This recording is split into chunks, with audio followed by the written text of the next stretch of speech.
Hello, hello, hello, everybody. How are you doing tonight or today, this afternoon, I guess, depending on where you're at? It's today here. It's tonight over there where our special guests for today are coming live from. Of course, everybody, you know, that is the Staff's Water Raiders. I'm going to bring them up here in a couple of minutes, but I just wanted to say hey to everybody so let you know we've got, I think, a pretty good show planned for you today. We're going to ask them some questions, get to know a little bit about the three of them. We're going to let them tell us about themselves, about their channel, how they met, and then I'm going to open up for questions. And at the end, we may even open up and invite everybody. Let me try that again. Invite some of you up on the stream to talk face to face with the guys. So I hope everybody's having a good weekend so far. I was out today with Jason from Daddy and Daughter Plus Water, and we had a really good time. We actually, Jason pulled up some really cool stuff. I don't want to let the cat out of the bag on that yet because his video will be coming out. It'll all be in my video coming out this coming Friday. As you all know, I drop my videos Friday at 1 o'clock, 1 o'clock Eastern time. So keep a lookout for that because there's some pretty cool stuff in there. I'm telling you, I am loving and digging this Kratos Orion 2400 clamp. But I can't wait to get myself the Kratos Titan. That 3800 360 magnet is absolutely phenomenal. And watching Jason fish with that thing right next to me, it's just incredible what he pulls up with that. All right. Also want to, again, I said it last night, but I want to say it again today. Thanks to Digologist. I don't know if he's going to be able to make it into the live today or not, but he sent me this, which is pretty cool. It's a metal cutout of a Squatch, and he made a magnet for it. And I'm going to get a shelf, and I'm going to mount it right over here. So let me turn so that during the lives, my magnet Squatch is up here on the wall. And also, don't forget, if you it's running down there on the bottom, but I do have open now and has been for a little over, actually almost 2 months now. We're coming up on 2 months. The memberships for the channel.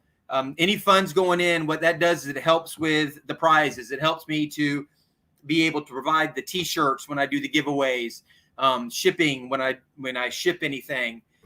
It also helps with giveaways, like when I reach a milestone to be able to do a magnet giveaway.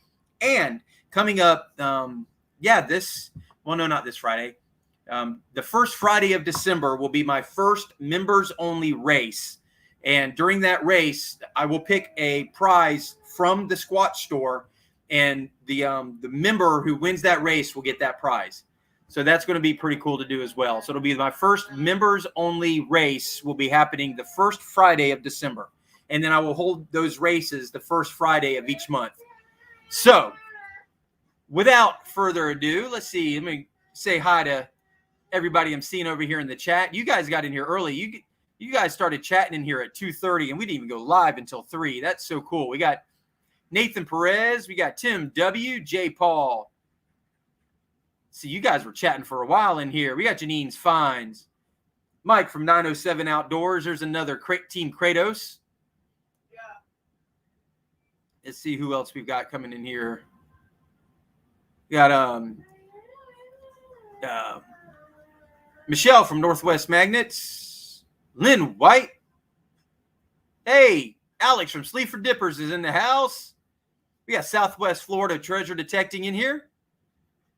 Tom Riley, thank you guys for being here. We got Tracy Burrows. Yeah. That's the better half of Alex. All right. Oh, and Jody Mosby. Okay. All right. Without further ado, guys, if you haven't seen their channel yet, you just don't know what you've been missing. You cannot watch their videos without smiling or laughing throughout the videos. You just can't. They really have some great content. It's just amazing. It's incredible to watch what they find and how they pull things up out of the water. And just number one, just the places they fish over there have so much history. You know, we're in America over here, and there's channels over here, streams, you know, the man-made canals over here have nothing on the age and the history of the canals and stuff they have over there. So guys, if you're ready, I want to introduce to you Staff's Water Raiders. There were 3 of them. Now there's only 2. Guys, how are y'all doing today? Hey guys, how's it going? How's it going, guys? Thanks for having us on the channel, mate. It's awesome. Awesome. Hello to everybody. Good morning. Good afternoon. Good afternoon. Good afternoon. Well, it's 3 o'clock here in Florida, so you know, as we move west across America, you know, it's an hour behind as we keep going that way. So so how did you guys get out today? Y'all going out tomorrow fishing? What's your schedule for fishing looking like? So we went out today, and we've had an immense day today. I don't really want to say too much because next week's video is going to show what we've had, but what a day. It was an amazing day, honestly, buddy. All we're going to say is we found something today that was absolutely insane from the location that we found it. Steve found it. It was a brilliant thing. I'm not going to say any more, but you've got to tune in next week because it's amazing. There is a sneak preview on the Facebook page of a picture. Involved. We had a visit from the police after this find to my house. So it was oh man. Oh, mate, it's awesome. Well, I don't see anybody with cuffs on, so I guess you're okay with that. Yeah. they were dead cool about it, but it's I don't know how I'm gonna top it. I don't know how we're gonna top it. I mean, we found some really good stuff, but this week, crazy. Yeah, I mean, it's got to be one of the best finds of the year. Just to put it out there, honestly, yes. It was insane. It was so cool. Was Not so that we like dangling the carrot and we want to tune in next week, but it's just been crazy. It's just been brilliant. I can't wait for next week's video. Right on. And that's going to be on the Staff's Water Raiders group page On the YouTube page, yeah. Okay, on the YouTube or on the Facebook page? On YouTube. So On YouTube, okay. YouTube for the video next Sunday, 7 p.m. guys. You'll see everything. Yeah. Right. Well, you were talking about the sneak preview part of it. Yeah, there's a picture. Yeah, on our group, there's a photograph of the police. Well, and just so everybody over here in the chat knows, they do have a group page on Facebook as well, and it's you can go just look up Staff's Water Raiders. Yeah. And it's really cool because you've got a lot of neat channels on there, and they're always posting some stuff. And I try to post over there when I can as well. But yeah, if you guys haven't followed them on Facebook, make sure you head over and check out their Facebook page, and that way you can kind of keep up with things. And you guys pretty much generally do the premiere when you do your videos now, right? Yeah. I was doing that for a while before mine, but I would do my premiere at like 9:30 at night, because I would do it right before my live, and it was okay. It was pretty cool, but I just went ahead and I stopped doing that because I'm getting viewers from over in Europe. I'm getting actually a lot of viewers from over in Europe, and I figure if I post mine at 1 o'clock here, then it's going up at like 5 or 6 o'clock there. Yeah. Okay. So it's, everybody's probably getting home from work, sitting down for dinner, kicking back, relaxing, watching some YouTube. So I'm hoping that that's what's happening anyways. So, all right, guys. Now I'm going to turn it over to you guys. I'd like to hear from the 3 of you. Introduce yourselves. Let everybody know a little bit about who you are, where you came from, how y'all met. It's yours for a little while. Take it away, guys. Okay, so for those who don't know me, my name's Drillbit Dave Beardmore. I had the idea about magnet fishing. Not perhaps a YouTube channel to start with, but just wanted to go magnet fishing. Came off the back of a present I had for Christmas. I had a random magnet off the internet, and that just set the imagination alive. And after that, I started having conversations with Steve, and then we started actually creating the Staff's Water Raiders brand. And it just snowballed, and it just went from there, really. Yeah. Me and Steve, we worked together, we were friends from work, and then it just went from there. And obviously, we got to know each other outside of work, and it's just grown and grown and grown. I mean, we're almost 2 years now, aren't we, Steve, with the channel? 2 years in January. next year. Yeah, January. Yeah. So, I mean, we've been going that long and it's just flown by. We've had so many great adventures. And obviously bringing Ben into the fold recently has been a master stroke because he's a legend and he'll tell you all about himself in a second. But I'm going to hand over now to my original partner in crime and let him tell you a little bit about him. Yeah, so Dave actually used to be my boss, and he gave me a job as a trainer with him. So I think this is why we're kind of good with the cameras and stuff like that, because we're good with audiences and presenting. And so we started getting into the magnet fishing side of things. I'd never done it before, and Dave told me all about it. And before I'd even tried it, I went out and spent money on a magnet so we could go out and actually have a go at it. And our very first ever Stats Water Raider video was good because we found some really good stuff, but we were so stiff. We were pretty. We hadn't got a wooden. clue. But yeah, it's just been such a weird and crazy journey, and we've always been like the two of us pretty much from the start, and then good old Ben Baracus behind us joined in.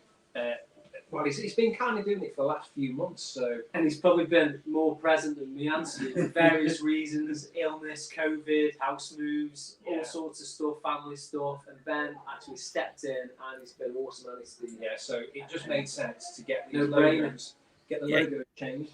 He was like the only stable part of the channel for a couple of months there. For a while, yeah, it's been crazy. But Ben, tell them all about yourself. I'm Ben Baracus. The meat in the sandwich and the manwich. I got into magnet fishing because I was bought a magnet by my wife for Christmas after watching the channel of these two, because my wife used to work with them. So You enjoyed it, I mate, enjoyed didn't it. you? Yeah, the first time out, I was invited out with them. I had a dip, found an handbag, and And he carries it everywhere. I got the bug. So, I kept pestering them to come again and things like that. And here I am now, part of the Stats Water Raiders. It's like our navigator now. He's kind of our location genius. So we rely on him a little bit on that side. Yeah. Plus, is the heavy, I think. The heavy. The amount of heavy finds I have. Yeah. Powerhouse. Powerhouse is Ben Baracus. Baracus, yeah. But between us, none of us have got a good back. No. So every time we go out, we're pretty much laid up for the Get following injured. day. you got a couple of days of hot baths and recovery. Is that what you're saying? Yeah, a bit of recoup for a couple of days every time. Medication. Medication. Well, I tell you, it's easy to get the bug with doing this. It's definitely not hard once you start throwing that magnet in the water and pulling stuff out to get addicted. There's metal detecting channels who have, we call it the treasure fam. I don't know if you've ever heard that phrase before, but the treasure family. Yeah. And the treasure fam consists now of magnet fishers, metal detectors, and the prospecting community. Is really gold prospecting and like that. And of course a lot of mud larking, the people who are like out diving, the divers looking for the stuff underwater and whatnot. So we have this whole treasure fam who comes together and supports each other. And it's funny because a lot of those guys will get a magnet, and then all of a sudden their channels start having magnet fishing on them. And there was no magnet fishing, and all of a sudden they love it. It's just so addictive because it's that feeling of never knowing what you're actually pulling in. And magnet fishing, we can only speak for magnet fishing, that's what we do, but it's just really exciting. I mean, the excitement, I'm just going to go back to today. So the excitement from today when we realised what we pulled in, it was just amazing. And you'll see that in the video. We were just absolutely blown away, and it was amazing. We were in shock. It was really crazy. I mean, me and Dave had been, we watched a lot of England games during the Euros together, and we beat Germany in the Euros, and we were jumping up and down and hugging them. But we celebrated more today. On this one. And to beat Germany in the Euros or beat Germany at all. It's no mean feat. It's no mean feat. So this was better than beating Germany in football or soccer, as you might say. Can we put it in cricket terms? It's like winning the Ashes, really. England cricket game, you know what I mean? Cricket. It might be time to change your logo back to just two of you.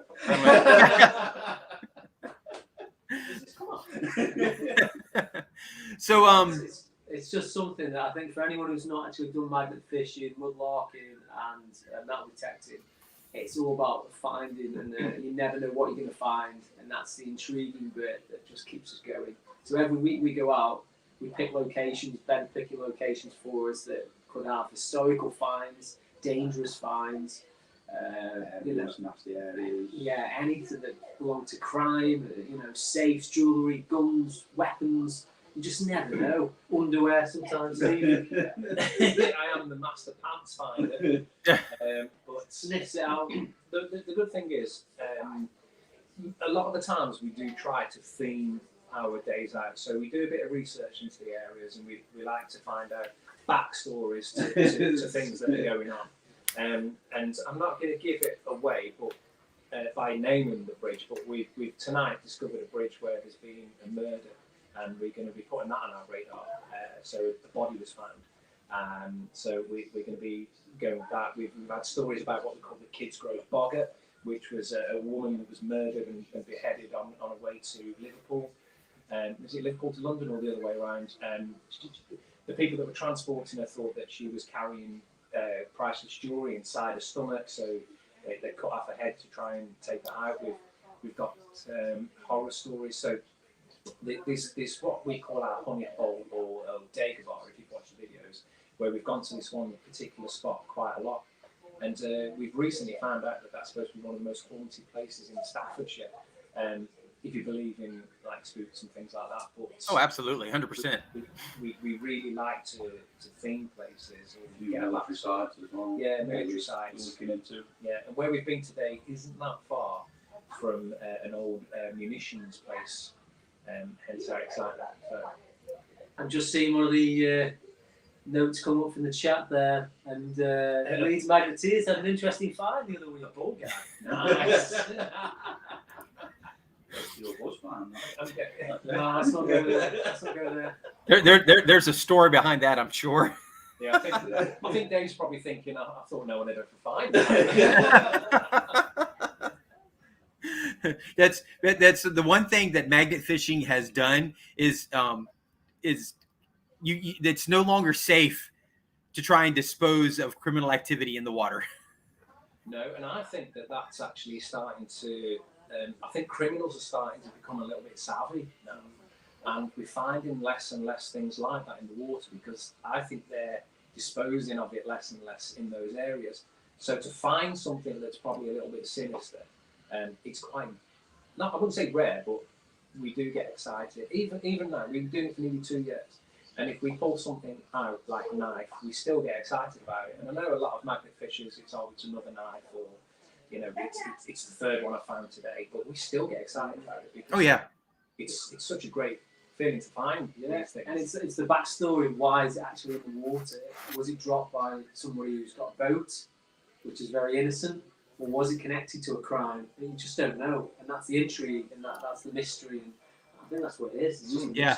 So I agree. Something that doesn't really make it on camera when I'm out with Jason from Daddy and Daughter Plus Water is we like to make up stories of how something ended up in the water, and sometimes it's just something absolutely completely outrageous, but it's just something to make us laugh while we're out there, and it might almost be worth kind of filming that while we're doing it to put it into the video. But we have a good time. Like we'll find something and then we'll find something else, and it's like, well, they robbed a bank, or there was one time we found a whole bunch of rebar.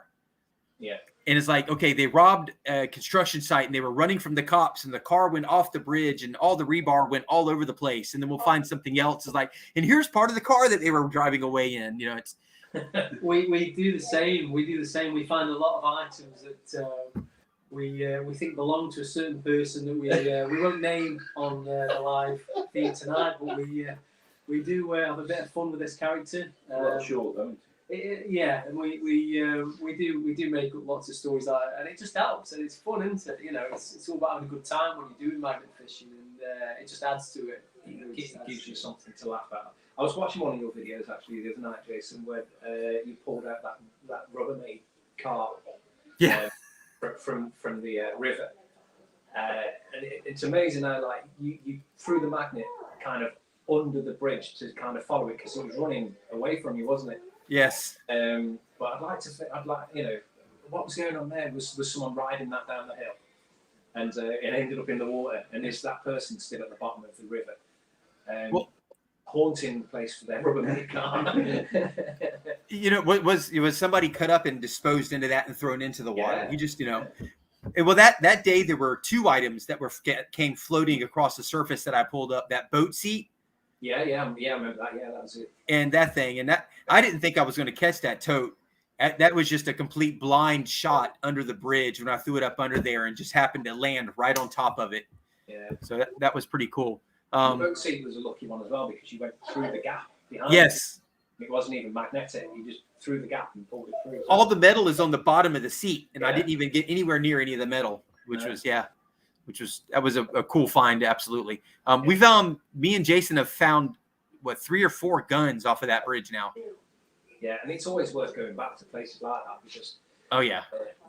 I mean, we used to say a lot of the time where we are, but there's the odd place, a few places where we won't say where we are, or if we have, we'll take it out of the video because it's not that we want to be selfish, but we know that there's still opportunities there for us. So until we're ready, we don't really give it away. It's like Dagobah.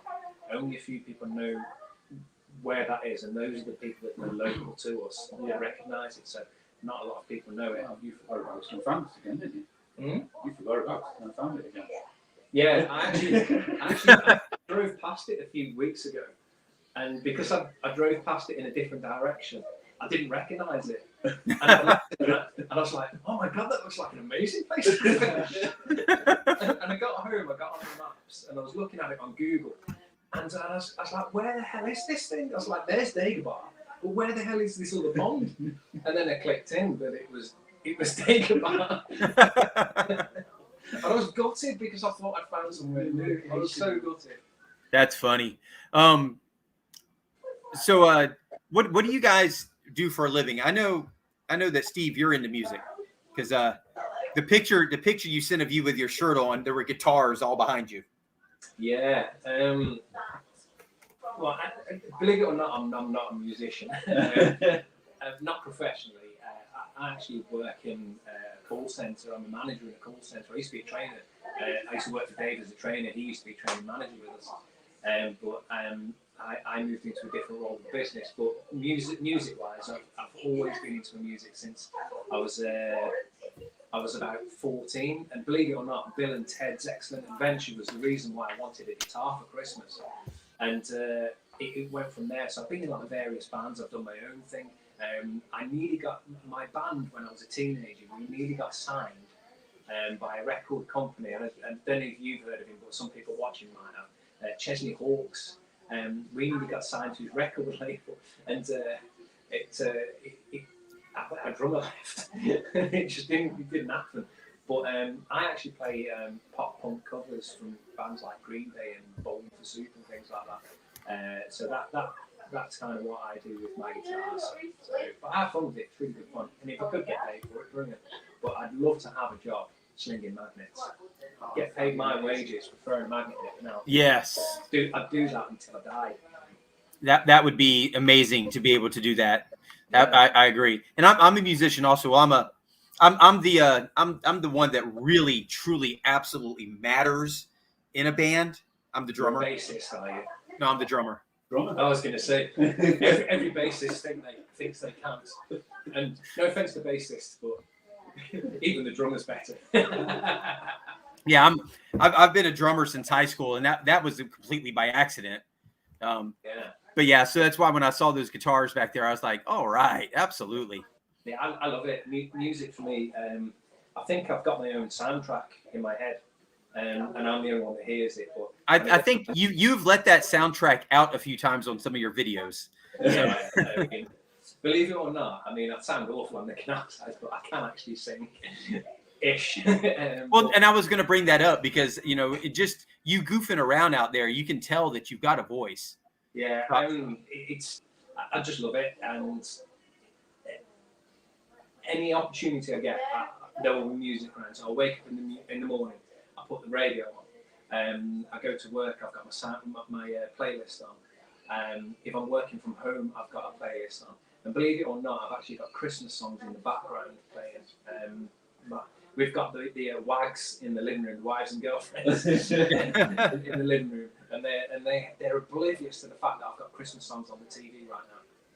But I have to have music playing. And when I first met my wife, she said, "Do you ever do anything without music?" And I said, "I can't. I function really well with music. So if I'm not playing it, I'm making the noise." Yeah, me too. Me too. Yeah, I'm a great by myself when nobody can hear me singer. Yeah. Nobody wants to hear me sing, but I love singing, which is why I'm a good drummer, because nobody has to hear me sing. All right, so what about you guys? Dave? So I said I used to work with Steve, and changes happened in the company, so I ended up moving on, and I actually work for our National Health Service now, the NHS. So I'm a project manager, so without going into too much boring detail, I just help people with training packages, e-learning, and it just feels as if the job I'm doing now is more worthwhile, and it's helping doctors and nurses just make sure they're up to scratch with all the latest information, so it feels like I'm doing something worthwhile. So it's been a great change. That's good. But yeah, other than that, really, I think magnet fishing has probably taken over my life, to be honest. I think I spend most of my time either looking at other people's videos, out with these guys, editing the videos. I've got all the hobbies and stuff, you know, like normal fishing, football, tennis, sports, video gaming. But I think magnet fishing is such a massive hole. Hold on a minute. It just takes over your life. It takes over your life. But I'm going to shut up now. Go on, Ben. Ben doesn't do anything. We keep him in the cellar. Yeah. I'm locked away in a corner and just get let out to go It's fishing. in the basement. Yeah. It's like Frosty from Christmas. We have custody each twice a week. Yeah, there was a joke about that, about the custody battle between the two of you over. Yeah. I work within the motor trade with brand new vehicles coming to the country. PDI, which is pre-delivery inspection, and then get delivered onto the customer. So I'm busy at the moment because it's national, you know, coming in from all over the world, and then we get distributed all over the country. So I work within the office management, so operations, so a bit of everything, what goes on with them. Yeah, Ben's somebody's boss. He doesn't know whose boss he is, and no one there knows who's the boss. They just gave him a name tag that says Ben the boss. And everyone's like, shh, don't tell him he's not the boss, but let him think he's the boss. When they say Ben the boss, should there be one E or two E's?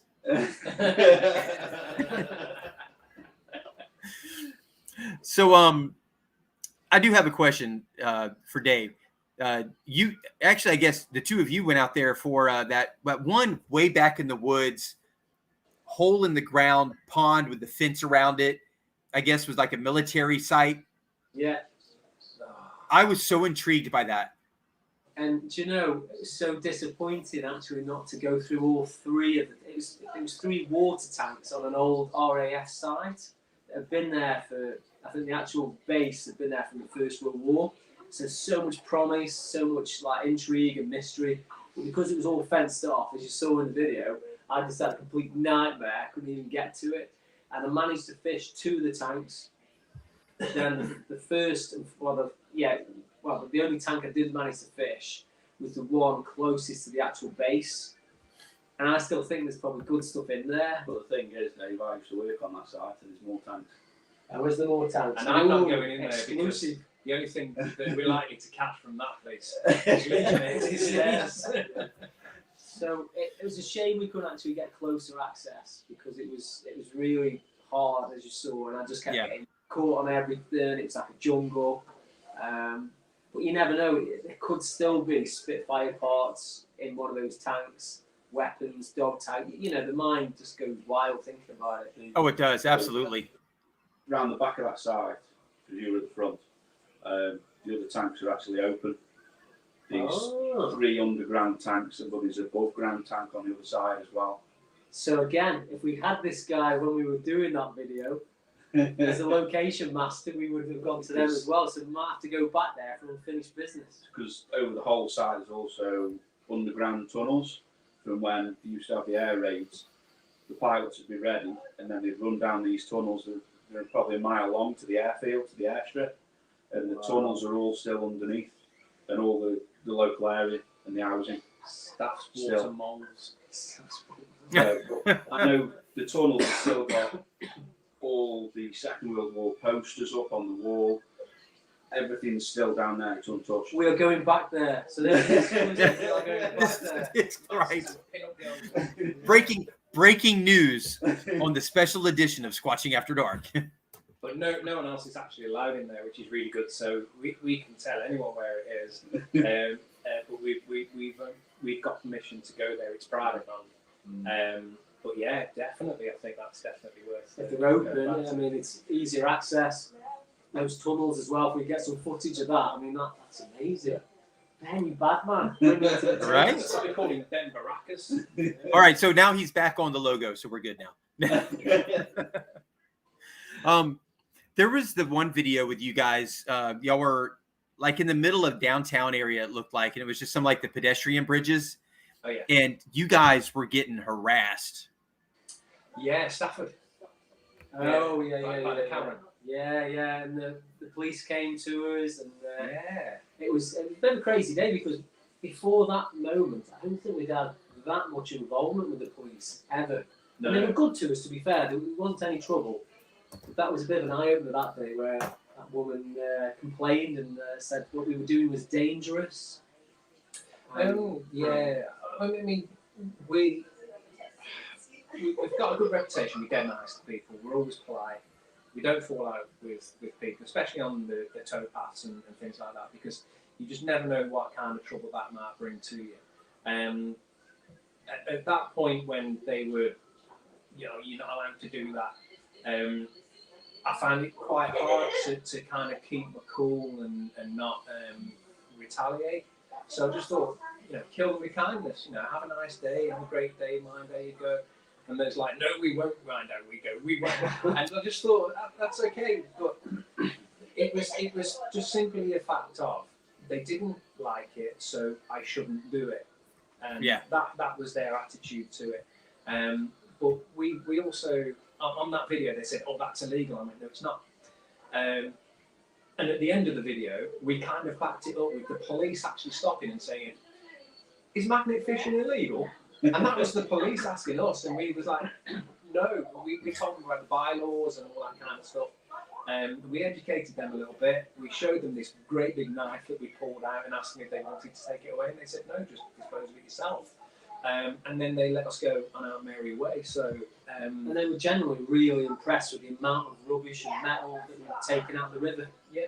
They were really impressed and happy. You've had all that stuff out of that spot, and we were like, yeah, and we do this regularly. So it's a good thing for the environment as well. Yeah. So, it's... it was the council that called the police because they got us on their cameras and the council called the police to come and have a chat with us. And but no, it was no incidents. But yeah, the Karen and Ken thing, you will get people like that if they don't like something that you do, then you shouldn't do it. But we weren't hurting them. We weren't hurting anyone. In fact, we were making the river a safe place.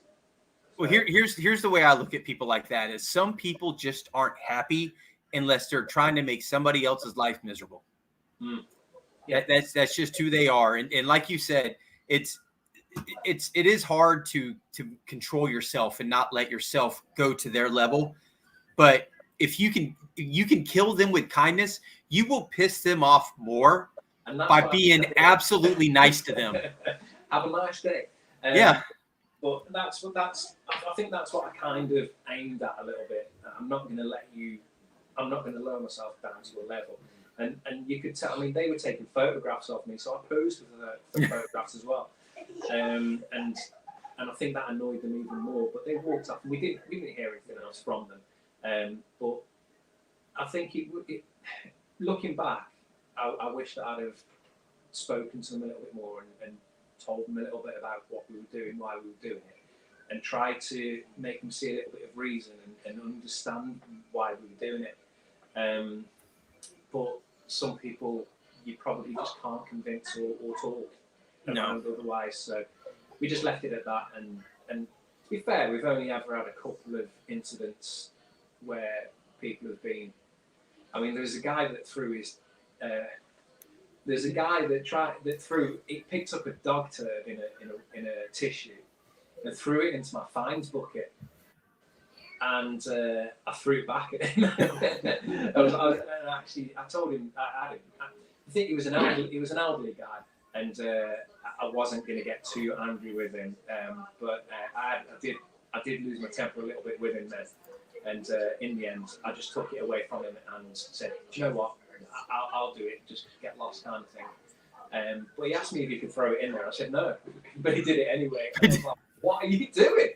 And then he just wanted to chuck it in the canal anyway. I mean, he got no. Yeah, he was going to throw it in the canal, so I said, "Give it me. I'll deal with it." No respect for the wildlife. But do you know, for those two isolated instances there, the amount of good feedback and praise we get from people on the boats, people who are walking along the canal, we often get praise for clearing the canals of all the rubbish and thanks for clearing obstructions in the water, and again thanks for just helping and clearing up. So we've always got time for people. If they want to ask us what we're doing, we will talk to them until they're satisfied with the conversation.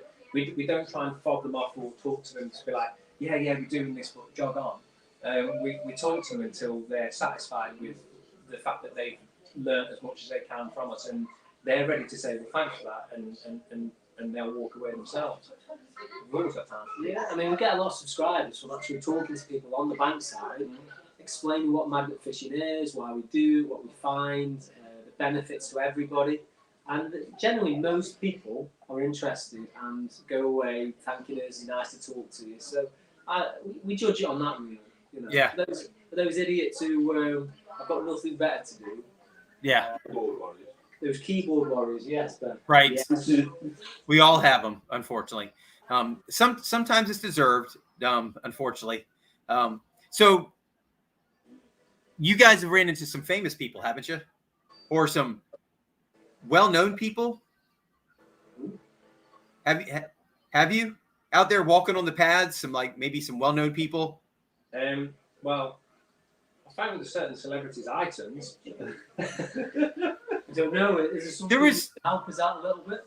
I think there was one that I saw with you guys, and somebody came by and y'all were talking to him, and it was like y'all knew who he was, and it was an older video. Oh, I can't remember. I can't remember either.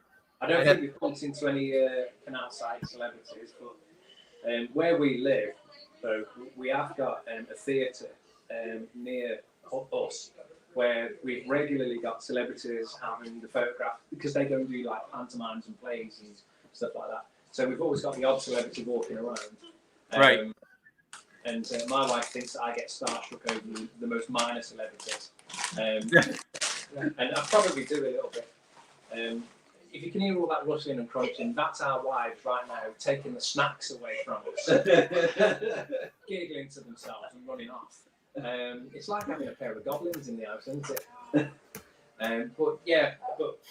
We didn't see Mr. Motivator on the pathways, did we? No. Was that guy just look like him? Probably just look like him. But no, I don't think we've met anyone like celebrity. I bumped into a few old friends and people that I've worked with and things like that. Okay. I bumped into my mate Jason. I worked with him for years, and I was like, "Oh, how's it going?" And then it's like, "Everyone, this is my mate Dan from my old place or something like that." I went, "Jason," and I was like, "Oh, I can't believe I forgot his name." But working for him, I felt so embarrassed. That was awesome. but honestly, before my hair was grey, it was blonde, so I think I'm still quite blonde at the moment. So And that's what Dave's guilty of. He's a bit of a bimbo. So, kind of a list of questions for you. Yeah. If you could go magnet fishing anywhere, if you could just go, no money wasn't an option. You could just grab your stuff and go. Where would you go? Well, that's a great question because we were discussing that earlier, weren't we? And we said we would love to do Amsterdam. And I think that would be one of the best locations for all the war stuff, the crime, everything that goes on there. You think, boys? Where would you like to go? I don't know. I'd probably go like Australia or somewhere. Danger. Well, here's one. So, I've been to Kiev a couple of times in the last couple of years, and there is a river that runs through Kiev. It's huge, and I'd love to throw a magnet into that river. It's massive. And also, a couple of years ago, I went to Chernobyl, and there's a river that runs through Chernobyl. And if I could get the right gloves, I wouldn't mind chucking in there and see how long the road lasts. Right. But yeah, I mean, those especially like Chernobyl and things like that, the stuff that has fallen down or things that might be in there, I think that'd be a really good cool try out. Yeah, I mean, anywhere that's got World War II connections as well, in Europe. I think some of the biggest cities. I mean, London in the UK. I was going to say for history, you've got to think of the Thames in London, maybe. Yeah. Biggest cities, more crime, more history. Right. I mean, we do quite well where we go. We've stayed on our patch in Staffordshire most of the time, and we've done really well. And we've ventured out this year, and we're going to keep venturing out, all the boys. So, so some great locations there. Yeah. So, how about your wives? Are they ever interested in hanging out with you out there, or is it you know what? This is you guys. We're wiping our hands of it. Get out of the house and leave us alone. Well, I showed the finds that I brought home today, and honestly, I couldn't make this sound clean. I was like a dog with two tails when I brought this home. I'd be excited. Yes. And I said to my wife, "Come and look at this. This is amazing." And I put it out on the floor and I said, "Look at that." And she went, "Oh yeah." I was like, "Are you kidding me?" She likes to hear what I found, but only when I've had the shower. Because I get in and I take my boots off outside. I get undressed, kind of in the window, if I can see it. So I strip down to my underwear in the kitchen, throw everything in the washing machine, and then I kind of go into the shower. But I'm sometimes stood there just in my underpants, talking to her in the living room, telling her about what I found, and she's just looking at me like, "Go and have a shower. You absolutely stink." And Yes. that's all of the clothes are off. But yeah, she's encouraged. She's encouraging of what I do, Right. and she's glad that I've got my hobby and things. But honestly, she doesn't want to know until I've had a shower. I can only speak. Hey, up, Dave. Oh yeah, who's that? Oh yeah, it is. The main man, Sonic. Oh, the bad man. Legend. I'd say that's got a big. Billy Bass has got to be the only magnet fisher to catch a fish, I think. Yeah. I think when you pulled that out, that was just classic. Oh, it was unreal. Some of the times that we've had on the banks, and especially recently. And I know a couple of weeks ago we went out and we did a fish, and Dave had been playing tennis earlier in the week, and for some reason he hit himself in the mouth with his racket. That's what he says. I reckon he but I didn't want he could hardly talk, so he couldn't smile, he couldn't laugh, he couldn't talk, and you can see it on the video where he's got this big fat lip, and all the way through it, me and Ben were really messing about. So he was laughing, but he was in so much pain. It's horrendous. So like we've had a couple of weeks off, and like we've come back this week with a vengeance. The laughter was just. Today has probably been my favourite day out magnet fishing. Regardless of the finds, the fun that we've had, the laughs that we've had, it's been pretty painful. My face was hurting today from laughter, but it's been so like today's been like It's been up there. It's been crazy. I needed one. What was it? Yeah. Was it last week or the week before? I think it was, when there was probably a whole 5 minutes of the video where you could barely talk. Yeah. I think that's a couple of weeks ago, when you two went. Yeah. Is that the one where we pulled out water shopping trolley? No, I think it's the one. I think it was Birch's head where he was just walking laughing. Yeah. So me and Ben went out. So Dave, we looked at that week. That And was when you got custody, I think. when I got custody, when we talked about the custody, and Yes. we were just. I mean, it wasn't a really great day for finding things, but the things that we were finding, we were able to really see the humour in it. And so we. You know what it was? It was the horseshoe. Yeah, the horseshoe. Yeah, but I think we were finding the humour in absolutely everything that we found. And if I edited that video that week, and if I'd have left the laughter in it, all of the laughter that we had, I mean, the video is nearly 40 minutes long anyway, and if I'd have left all the laughter of just us two laughing at stuff, it would have been an hour long, and people would have got bored with it, because they wouldn't have got the jokes that we were saying, which are like inside jokes and stuff like that. But that's what I want people to see as well. And I know people watch the videos and they really want to see the finds and they're really interested in what you pull out. But I like watching people being happy sometimes. So I just thought, you know what, we're not finding a great deal of stuff, but look how much fun we're having trying. So I think that Massively important, Steve. a lot of people commented on that, saying, you know what, we really enjoyed that laugh. Oh, absolutely. It's when you guys are obviously having fun, it helps with the viewers to have fun. Because if you're just out there, oh, hey, look what I found. Oh, another this, another that. When you're enjoying yourselves, it makes the video that much more enjoyable, because it's your laughter transfers over to the people who are watching. Believe me, because I'm sitting here watching you guys on my TV, cracking up, laughing along with you. It's normally just my giggle off screen. So when we did the Halloween one, Ben was when he snuck up on us with the Michael Myers mask on, and we leg it. If you turn the volume up, you can hear him just go inside of his mask, and I didn't click in until we actually watched it back. But sometimes when we're editing the videos and we're watching it, when I'm editing the video, I'm crying with laughter because of, I don't remember someone saying that or someone thinking. I mean, not a lot of the stuff that doesn't make it into the video but ends up on the cutting room floor.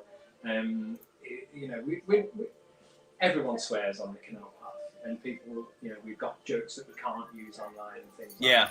And so even though I have to cut them out of the video, it's still a good giggle to watch them and things like that. But I did see a question come up from Alex from Sleaford Dippers about that clasp knife that they found the World War II one, was it? You cleaned it up, didn't you? Yeah, so I still need to work on it a little bit more, because I did clean up to the best I could, and then because I've left it for a little bit due to illness and other things, it has regressed a little bit, so I need to work on it again, to be honest. A bit of a fail there, Alex, to be honest. I did put another question up as well a second ago about the Lee Enfield rifle, and to be fair, we really thought it was kind of dead in the water. The police had taken it, we had nothing back from the police, and we thought it was gone. And then Steve had contact from the police, and it's not gone, and there's an opportunity, and we're working very closely with them. It's exciting that we might be able to get it back and do something with it. We're still working with the police, aren't we, Steve? Yeah, so watch this space, guys. Yeah, so it's not completely gone now. So yeah, really watch this space. The knife, I need to work on, Alex. I have a massive fail. It has regressed and rusted up a little bit again, which is annoying. But it's a big up to Alex, because he's the guy that actually told us what it was. What it was, yeah, we want to know. We really want to know. I mean, I got it to a point where I could tell it was a 1941, and it had like an indentation on it, like a marker of an arrow, so we could tell like the make. So thank you, Alex. Really appreciate it. Honestly, without that information, I just thought it was an old pen knife, and you know, so. More questions? Oh, the Arnie, Steve. There's too much screwing around on the side of the canals. Yes. Do it. I mean, I think it's a terrible impression of Arnie, but I still love doing it. And my wife hates it. And every time she watches the video, she's like, "Can you just stop it now?" So Yeah. I do see a few videos of me actually apologising to Kat for the Arnie impression, but I'm not ready to just give that up just yet because it's kind of become our thing, man. Yes, I think so. Yeah, and we've accidentally Inherited it and taken it on, haven't we? and we've accidentally got the motto now of "Let's do this, guys." Yeah. And so a guy called John Drage had printed out some stuff for us, and he printed out some vinyl "Let's do this, guys" stickers. So I've got those on my toolbox and stuff like that. So yeah, that's like accidentally our motto now, isn't it? And it's just all about fun, as we've said before. Just seen another question pop up, or a statement from somebody who said the lock keys video, and that video was really good for the fact that Steve found a lock key, and then I found one, and I'm getting all kind of, happy. Or did I get one? I found one. You found two. That was it. So Steve got one, I got two, and I'm thinking, yes, anything you can do, I can do better. And then what happened next? I pulled 5 more out. $1 million out. Yeah. I was putting like 2 out at a time on this magnet, and I'd never found a lock key before that day, and it was one of those like bucket list finds for me because I always enjoy finding lock keys because it gives us an opportunity to give them back to the boaters and things like that as well. So then these are finds that aren't for our advantage. We clear them and we scrap it, and we make a little bit of money off the scrap that goes towards fuel costs and things like that. But to find something that we can give back, like lock keys or mooring pins and things like that have still got a use, cool. We like to be able to give those back as well. It's recycling them, isn't it? It's Yeah. giving them life again, and it's helping people out at the same time. So it's cool. Ben found his first lock key the other week, didn't he? I did, yeah. He's kept I it. was super excited. It's hanging up in the shed at home, yeah. So he's waiting for the opportunity to drive past the lock so he can. That's cool. So I'm going to open up a little bit more over here on the side. If anybody has any questions, I mean, y'all been throwing some questions out there. Like Michigan Jim's asked a question, but Jody already answered it. She had asked where you guys were from. And Jody, she asked, she's Scotland. No, not Scotland. Hello, dears. So I remember being on a holiday in Ibiza a few years back. At my age, I love partying. So at the tender age of 37, I decided to go out Ibiza. And this Russian guy came up to me, and I'll never forget it because I had nightmares for the rest of the holiday that he was under my bed waiting to stab me in my sleep. Cat thought it was dead funny all the way through it. But this guy came up to me and he was like, "Where are you from?" And I was like, "Oh my God, oh my God." And I said, "I'm from Stoke-on-Trent." And he was like, "I do not know this place." And I said, "It's near Manchester." He's like, "I know Manchester. They have family there that want to kill me." And I was like, "Oh my God." And then he showed me, he's got this big red eye, and he went, "You see this eye?" And I was like, "This is what happens when I'm angry." And I was like, so the guy's angry, he's going to stab me, and I'm going to be, my head's going to be on a pike. But I wish that I'd have said at that time, Stoke-on-Trent, and when he said, "I don't know where that's from," if I'd have just said Robbie Williams, everyone would have said, "Oh yeah, I know Robbie Williams, so he comes from Stoke-on-Trent," so they would have got it. And I think the thing that we're most famous for is like the pottery industry. So that's probably our sort of cult to fame. So if anyone watches things like the Peaky Blinders, I'm thinking of Glenn Collins there, Peaky Blinders and things like that. They've actually filmed in potteries in Stoke-on-Trent as well. So we've done it. We fished at a section where they filmed the Peaky Blinders and things like that as well. So Stoke's becoming a little bit more known on the map now, other than for like pottery and stuff. I mean, Slash was from Stoke-on-Trent. Home of the Spitfire. Home of the Spitfire. Lenny was from Stoke-on-Trent as well. So it's crazy, isn't it? So yeah, and Slash's family is in Bentley, is it? Yeah, I think it is actually. Yeah. So. Ooh. Well. Okay, not counting today. Yeah. So today's find, which will be on the video, is my favourite find, and you'll see that next week. But Ben, what's your favourite find? My favourite find. think. Good job, mate. That was so insightful. Ben, I like the weight he finds more than anything. It gives me a bit of a challenge bringing him in. that one today. Yeah, that was a big one today, yeah. Dave's favourite find was that rampant rabbit. That was the scariest find for me, buddy. But do you know what? Some of our favourite finds, we've done like top 10 before and previous videos, and we found like vintage safes. You know, the Lee Enfield rifle was amazing. Other weapons. I'm trying to think what other things. Jewellery. What else we found? There was the grenade. I tell you what was one of the coolest finds we found, and that was one of the first things we found. Oh, the bike. And that was a mountain bike with a petrol engine on it. And it was like, what is going on? And that was the first major thing we found. My favourite find was that bike, pal. That was a bike. Bike. So yeah, we had the bomb squad out for a bicycle belt. Yeah. Oh my god.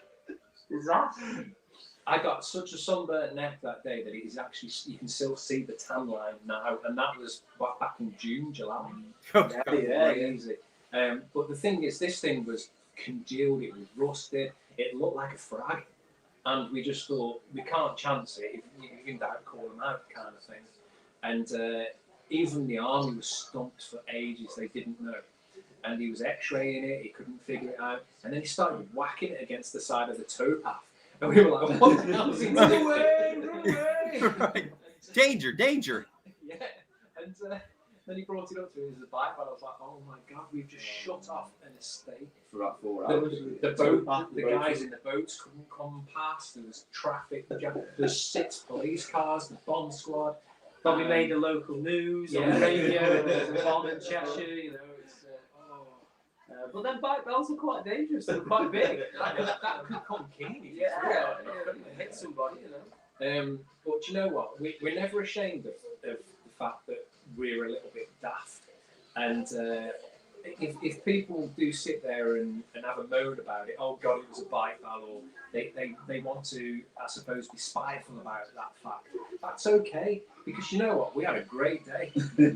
And we had fun. The police were all really cool with us, and at the end of it all, it was, we were glad as well, because safety of everyone else, if they've had to have done a controlled explosion or anything like that, but it's okay. We don't mind being daft. We don't mind looking a bit silly. Everyone was safe at the end of it. Ooh, good question, Steve. Yes. So, got to ask, what was the heaviest magnet you used? So, we all use the same magnet now, and we've mentioned this today as well, that it's basically changed magnet fishing completely for us. We use an online magnet, it's Evolution magnet, and it's 1400 or 1600, I think. And it's a 360, so you were talking about that 360 that you want. Yes. And we measure by kilograms, where you go with pounds. So this one's got an all-round, I think, 1600 pop combined, and kilograms, that is. So when I've also got what we call the Beast Extreme, which is a 1400 combined kilogram pop, and we were going out and we were it's a clamp magnet, the Beast Extreme, and we were going out together, and all of a sudden Dave was just finding the best stuff and the most stuff, and I thought something about this magnet isn't sitting right with me. So the 360, I bought one, and then all of a sudden it leveled back out, and then Ben was using the 250 then. he started with the 250, yeah. Then we used the 550 Pro. 550 Pro, yeah. Yeah. And then I just thought I needed to upgrade, and it's different grade now. Yeah, Totally different we grade. pull in anything in it. The weight of the finds that we're pulling in, eventually it's gonna cripple us, because Yes. the stuff that we've pulled in today, it's been a 3-man lift. Yeah, I mean, one of the items has got to be, do you think, over 100 kg? That, you know, towards the end of the video. I mean, the 360 magnet is a game changer because of the design of the magnet. Oh, Jason, you're gonna love it. It's amazing. You are gonna love it. Absolutely amazing. We're finding more stuff. We're finding heavier stuff. It's dragging stuff out of the mud in the silt on the bottom of these canals that before we were probably touching with the magnets and it would just let go. And it's just been a game changer, hasn't it? Yeah. You know, so Yeah. 360 magnets, honestly. Well, going out with and fishing with Jason from Daddy and Daughter Plus Water, I've said this a number of times, and he'll joke about it too. He's like, I'm going to fill my bucket and your bucket, because the magnet I was using before, Yeah. I would fish in a spot for an hour and I would pull up some stuff, and I was like, all right, I'm going to move down here, and he would go to where I was at, and he'd go, I'm going to find all the stuff you missed, and just poking jabs and just being fun, and right where I fished for an hour, he's every cast and pulling heavy stuff up. And I'm just down there going, and I'm looking at him like I've got massive magnet envy right now. I have a magnet complex. So, but yeah, it was a game changer when I got the Kratos 2400 clamp, because places I was fishing where the other magnets, which were supposedly stronger magnets, weren't even touching anything. So my last 2 weeks using that magnet have been great, but I can't wait till I can get that Kratos Titan. There's a lot of people in the chat over here right now who use Kratos magnets. Yeah. And they can absolutely attest to it. Got another question here for you from Adventures with Sonic. Do you know, I don't think we've ever got stuck to a boat. I can tell you who has though. I've pretty much got stuck to everything. Bridges, sides. These pair between them rescue me every single week. Every time. Honestly, on one of the later videos we've done, I literally did get stuck to the underside of a metal bridge, and I would have been swinging on that magnet if it wasn't for these guys. They'll be there. So yeah. Yeah. We know Steve Forrest and Rusty Nuts. Oh yeah. He threw a beast out or a beast extreme or something like that out. And I don't think he could get it in time, and a boat went past, and it got stuck to the boat, and the boat took it away. Did it drag him in? No, they wouldn't stop for him either to get his magnet back, which was pretty tight. But the guy who his name's Miles. He owns Online Magnets, and he's such a good guy. He heard about what had happened, and he sent Steve a new magnet. An absolutely top guy. That's cool. He is. He's an amazing guy. The guy who owns Online Magnets. He's our sponsor, and he's such a generous guy. He supplies us with kits, t-shirts, merchandise. He's been there promoting us since we joined Online Magnets. So massive thanks to you, Miles, if you're watching. Right on, absolutely. That's how a lot of us feel about Benny from Kratos Magnets. He's made himself, and he's become part of the community. Instead of just being somebody who's like, hey, buy my product. He shows up on our lives. He watches our videos. He comes in and he communicates with us. If you send him a message, he replies, and he's a friend, not just I know this is going to sound funny. He's a friend, not just a supplier. Yeah, Miles he's a good guy. He looks after us. There's no expectation from Miles to really push his products. We just do it for him because he's such a good guy, and the products are that good. Yeah, I mean, it's changed our magnet fishing completely since we've moved on to Online Magnets. So. It's amazing when you get that magnet that just works. Absolutely. So Michigan Jims wants to know, what's the least things that your wives like about you magnet fishing? I think I'll let you answer this one, Steve. The smell. Yeah, I get that too. The smell. It's got to be the smell. Sometimes we say we're going to be back at a certain time, and we don't quite make it back at a certain time. So we have been in the doghouse a couple of times.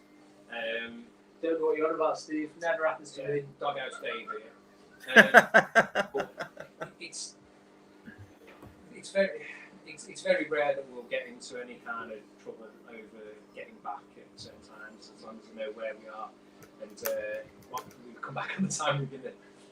Dave tends to have other commitments that he's sometimes late for. We pulled out a pistol. Dave pulled out a pistol from Dagobah one day, and I was like, "Okay, good find, great, nice one, but you need to get back now, so we need to clear up." And he's like, "No, just one more throw." And it's always one more throw, isn't it? And he got back, and he was not in not his a good wife's place. favour. Not a good place, but it is that adrenaline boost of finding something awesome, and then you think, what else is in there? I want one more chuck because maybe I can find something as good or better, or you know what I mean? It's that excitement that's generated from. I mean, it's pretty cool. Not a problem. I'm free for all. She just likes the fact that he's not. Yeah, in the He's not house. in the house. I mean, before I started magnet fishing, I was always out the house because I used to play a lot of darts, quite high standard. And I was never at home. Ben the Power Hill ditch. But since COVID, things like that, things have changed. I'm always at home, so she's happy now if we go out for 4 or 5 hours. See the magnet fishing will be full. She's like, here's your magnet, go. yeah, basically. Well, that's cool. All right, let's see if there's any other. All right, well, how about this? It's probably getting pretty cold over there right now, huh? It's So, getting there. What are you guys gonna do as it gets really, really cold? Do you still go out? I mean, I'll still What's be your- wearing a t-shirt. I don't feel the cold. Ben's a real hot bloody beast. It's got his own insulation. We Yeah. do go out in the snow. We go out in all weathers. To be honest, we've only ever not gone out when there's something that's got in the way that's not the weather really. Because if it's raining or snowing, we found bridges. We've gone to places we can access. I think we've been when the canal's been frozen over. Yeah, we've thrown our magnets through ice a few times, and do you know what? I actually prefer going out in the winter than the summer, because I like wrapping up warm. I like the scarves and the gloves kind of thing. So, if anyone wants to go onto our YouTube channel and watch some of the videos from December and January sort of 2020, 2021. You'll see some of the ones where we've been out in the snow, and we've had some of our best finds on those days as well. So I love it. I prefer to be out when it's cold. Yeah, made in the snow, I remember that. Yeah, so believe it or not, when we fished at Mermaid Pool when it snowed, that was April, and it was springtime. And because it's in like the moorlands, as we call it, it's high up. So when there was a bit of bad weather, it really got covered in snow. But that's the day that Dave pulled the hand grenade out of the pond, and Billy Enfield as well. It was because it was a crazy snowstorm, wasn't it? I mean, and then it went really nice in the afternoon, and the snow was like covering the ground, and it was like a postcard, picture postcard. It was amazing up there, and the skies were clear. But yeah, just going back to the original question, I don't think it really matters. I mean, we enjoy going out, we all see each other out on the bank, and as long as we can get there, and we can throw the magnet in, we just do it, don't we? And if we can't get there, we'll go somewhere else. Yeah, there you go. You've always got to have a backup plan. Yeah, always. We always have something. Have you ever gone to a place that you planned on fishing, and when you get there was other people there, and you're like, well, screw this, gone somewhere else? Or you just say, hey, there's other people here, let's join in? I mean, we've not come across other magnet fishers that often, to be honest, when we've been out. But there have been a location or two where we've turned up and there's been traditional fishermen there. And we've actually thought, okay, we've actually gone somewhere else. I mean, today we fished a location which turned out to be a bit pants. It wasn't very good. And we ended up going to another location, and that's when it turned out to be an amazing day. So Plan B was better than Plan A. yeah, Right. But yeah, we've bumped into magnet fishers as they've turned up, and they've stopped and talked to us. But I think if we were to go somewhere and there was someone there already, we'd have no problem chatting with them and asking if they minded if we joined in, and even tell them that we'd feature them on the channel as well. So give them a little reason to be a bit happy that they're there. definitely, yeah. It's all good to see people doing it, So along that lines, I want to hear a little more behind the scenes about that huge collaboration. Oh, okay. So this is the Northants and so the cancer. It was for cancer research, wasn't it? This was the first collab that we went to. So since we started, COVID hit. We couldn't really mix with other people, so we didn't go to last year's collab. I had to go away, so there was things happening where we couldn't go to it. So we made a conscious effort to make sure we went to this one. Now, cancer research and cancer is really close to me. I've lost family and friends, and I've done some stuff myself this year for cancer research. And when we heard that this collab was happening, we absolutely, without a doubt, said that we were going to go to this direction. We went, A, because we wanted to help raise some money for such a good cause, and B, I really wanted to meet some of the YouTubers and magnet fishers that I watch as well. And what a day that we had. It was insane. We turned up, and a lot of people that watch our channel just mobbed us. We were mobbed, and people were grabbing us photographs, and people were giving us like gifts, and for a weird few moments we almost felt like we were celebrities. Yeah, it was crazy. weird. It was awesome. But we got to meet so many cool people, and Dave was just mentioning there that we've raised over £5,000 for that day between us as magnet fishers. I met Dave there too, and he's such a good guy. And it was, I got to meet loads of my favourite YouTubers and favourite magnet fishers, and loads of people that I watch. And it was just insane. It was such a good day, and everyone was just in it to make sure that Watching you walk up and down the path and just talking to everybody. It was just the camera view up the canal and just seeing how many people were there. Yeah, It was absolutely phenomenal. It really was so cool. It was close to 200. there was over 200 people there, I think, and it was quite emotional to see the community come together in such good spirit. And there are magnet fishers that don't get on with each other, and sometimes there's rivalries and things like that. But everybody just put that down for that day, and the community spirit was outstanding. And I like to say the people like Dave himself, and meeting the Leeds boys, Paul Houlihan, Magnetic Paul, Robbie Sampler, and Tracy as well. Tracy's there. There was Tracy Howarth as well that we met as well there as well. And it was just great. But it is quite overwhelming to see that people will put down any difference for the good. And I'd like to see more of that. Yeah. I agree. So let me ask you guys this. It's something that we'd have to probably work out, but I have an idea of something I want to do one day. And I want to use the StreamYard app like this. Are you guys able to go live while you're out fishing? If we were to do this in the summertime, absolutely, because me and Dave used to go out midweek as well, and we go out in the evenings and do an evening fish, because we always go out early in the morning, and that's probably why we don't bump into many magnet fishers, because we're always up at the crack of dawn and we're out early. Okay. But We could do. We in could the set it up. summertime, we Yeah, could yeah. set it up. That'd be good. Well, because what I'm thinking is we usually get going about 8, 9 o'clock in the morning, which of course for you guys would be around noon, 1 o'clock. Yeah. Ish. What I'm wanting to do is I'm wanting to set up an online magnet fishing collab through the StreamYard app. And what I want to do is have one person who can be on there who is sitting at the computer and watching the chat, because while we're fishing, it's going to be hard for us to keep up with what's going on. So we would all be up on, like we're seeing right now, maybe have 4 or 5 different channels, and they would all be on here like this, but we'd all be fishing.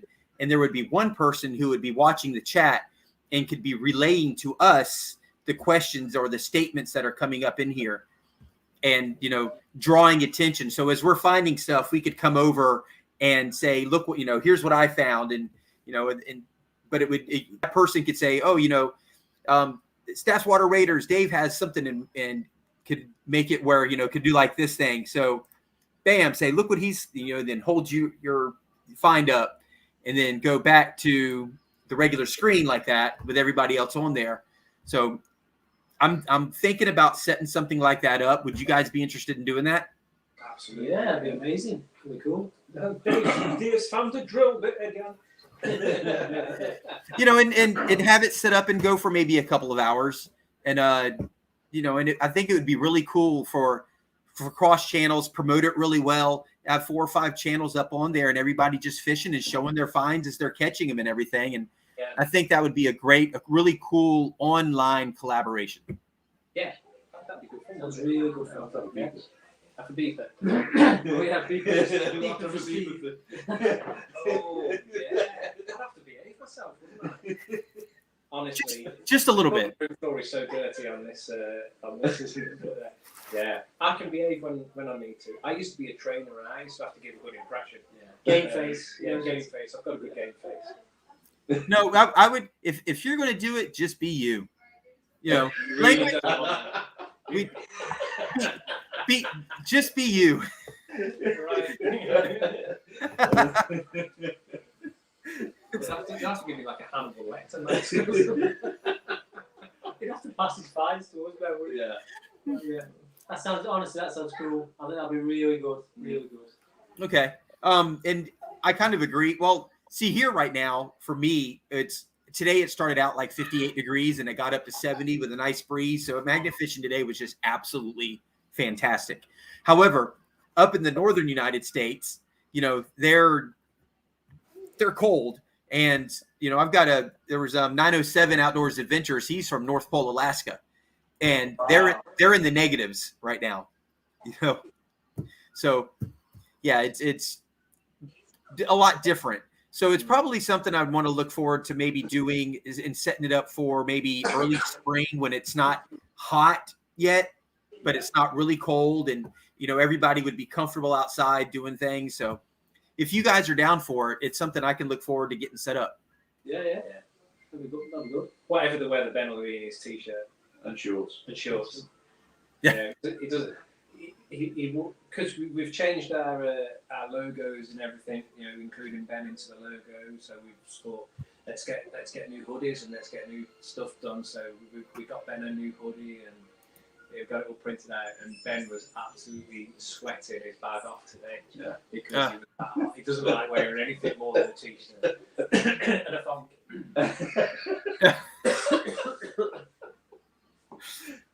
That's funny.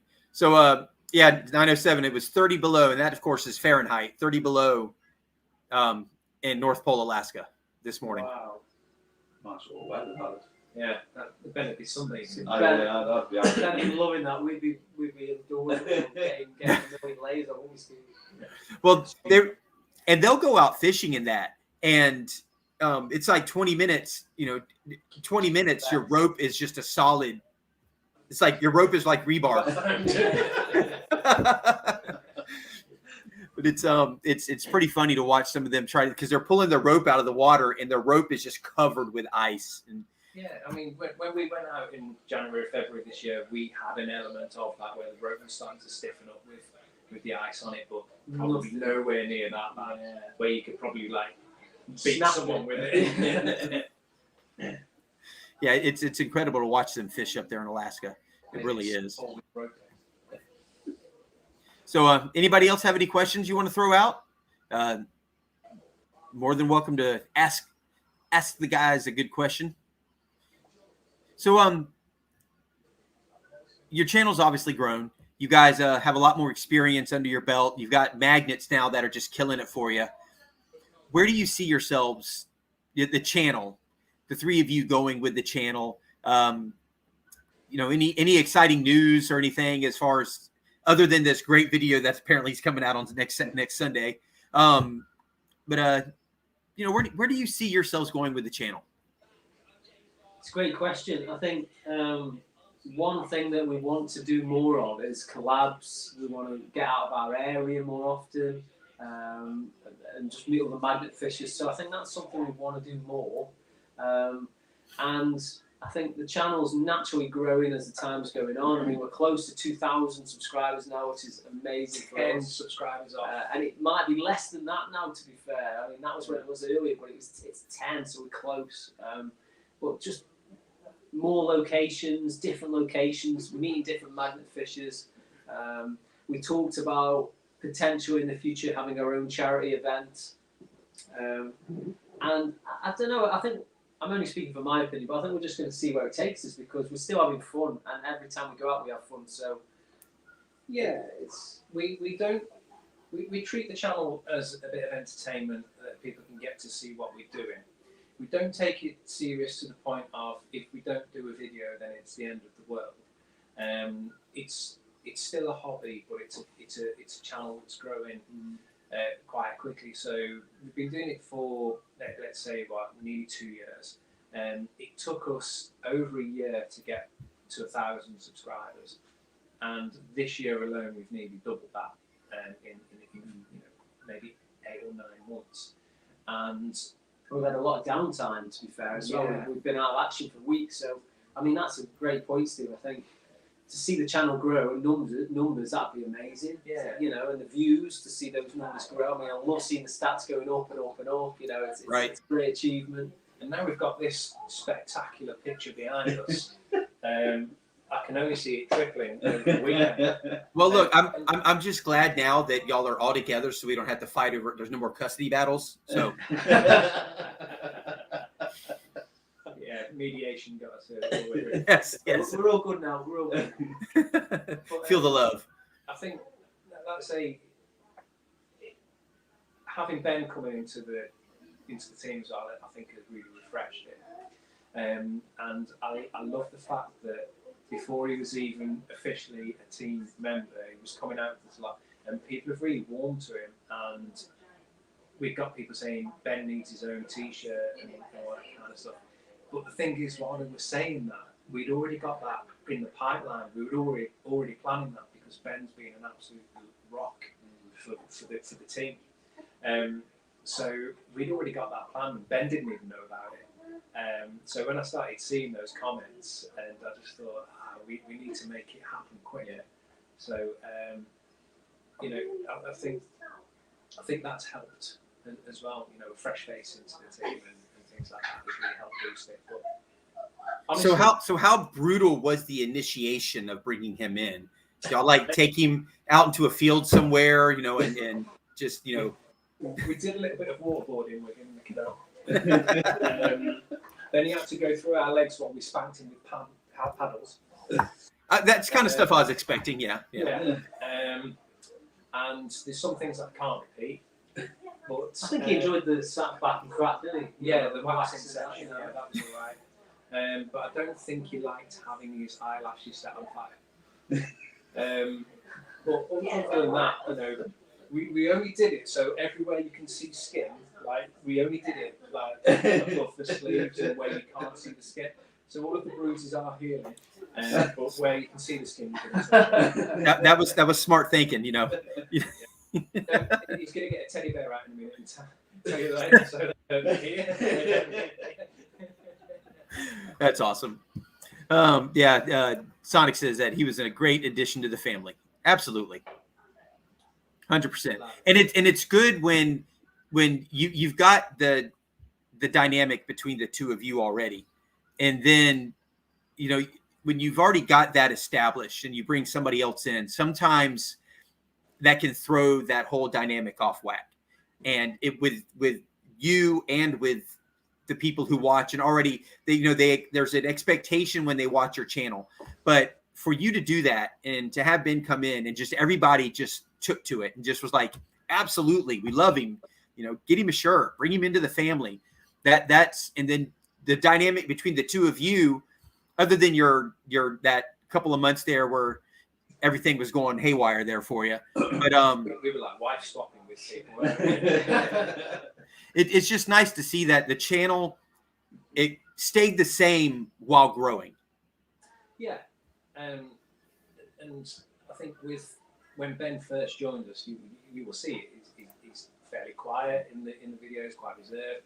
It didn't take him very long at all to kind of grow into his own skin on there, get the confidence, and that's how me and Dave started. You know, we were quiet, we didn't really know what to do, we were wooden, and we grew into how we are now.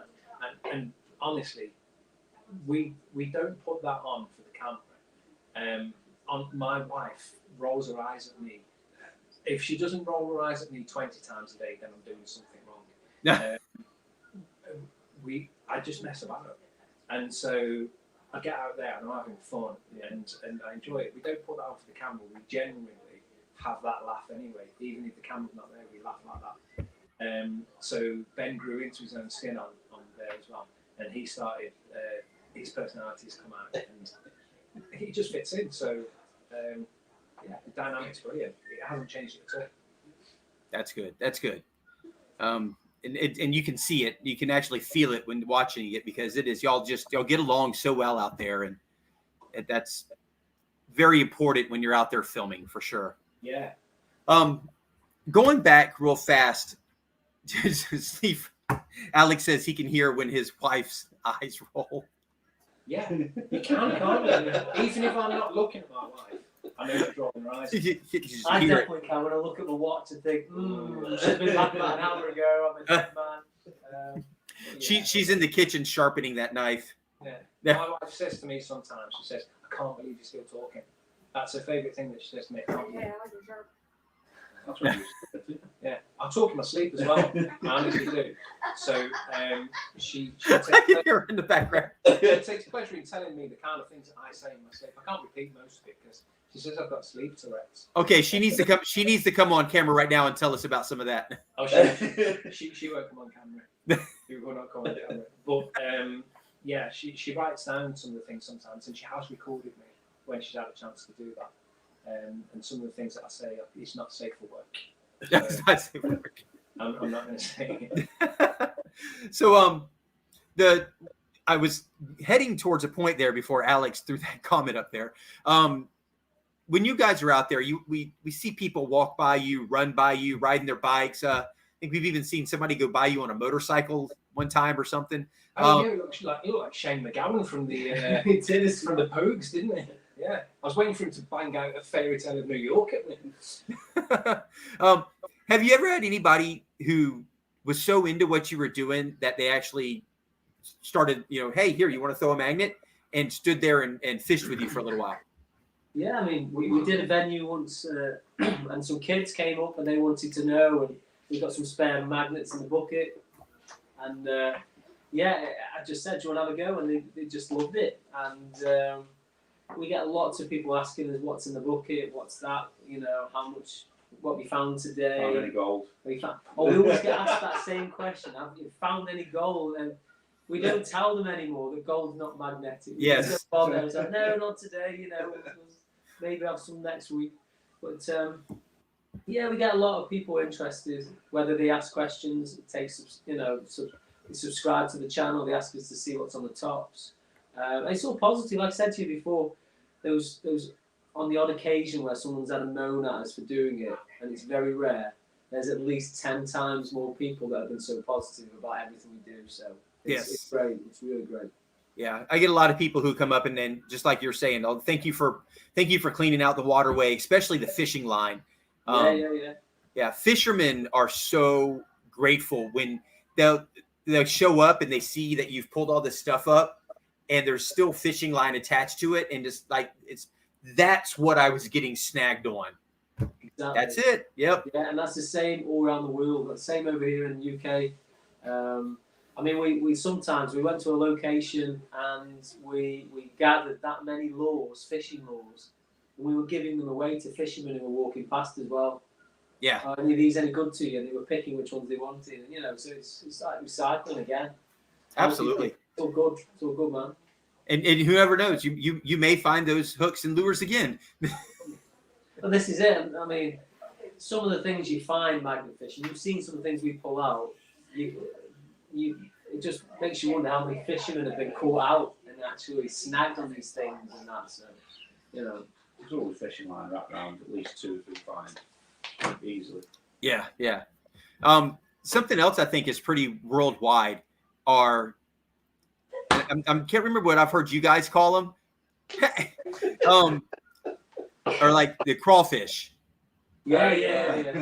The old crayfish. Crayfish, crawfish, yeah, the mud bugs, or Gary. We call him Gary. Now, someone tried to correct us on that and saying, well, he's Larry because Larry the lobster from SpongeBob. But where that come from is I call everything Gary. So we named it Gary. And I don't know why we didn't actually go with Ronnie and Reggie, the craze. But Gary it is, and Gary always is. And it's always return of Gary as well, because he turns up in our van sometimes. He turns up in loads of things we take to the scrap tip, and we have to get rid of. Yeah, there's always a Gary somewhere. Ben dropped me off in the van the other week, and there was a Gary in the back of the van. And then the last week's video was probably the biggest one that I've ever found. It was massive, and he wasn't happy. No, I bet. No. And it's somebody got mad one time. They were like, "Oh, you're pulling the stuff they live in up out of the water. They live in the mud. Whether this stuff is in down there or not, they're going to be fine." Yeah, they're also an invasive species, which you're supposed to kill if you pull them out of the water. They're not supposed to be in there anyway. We're not that heartless, and apparently it's illegal to throw them back. But they are supposed to be killed if you pull them out. So technically you're doing the environment a favour because they're invasive. You're supposed to kill them, you're supposed to stamp them. I couldn't imagine putting my foot down on something that I pulled that one out is that long. No, unless it's a spider, I'm not putting my foot down on it. He's going to flamethrower that bad boy. Yeah. What in Louisiana they take those things and they throw them in boiling water with potatoes and onions and seasoning and they do here too. I wouldn't eat anything out of the canals from this place. No. I've had 3 tetanus shots this year because of that canal. I'm not going to eat what came out of it. Yeah, no kidding. Of course, it might give you immunity. You never know. Either that, or I'm going to turn into some hybrid clam or hybrid crayfish, a bit like Seth Brundle. I'll be like the Brundle, the Brundle fish.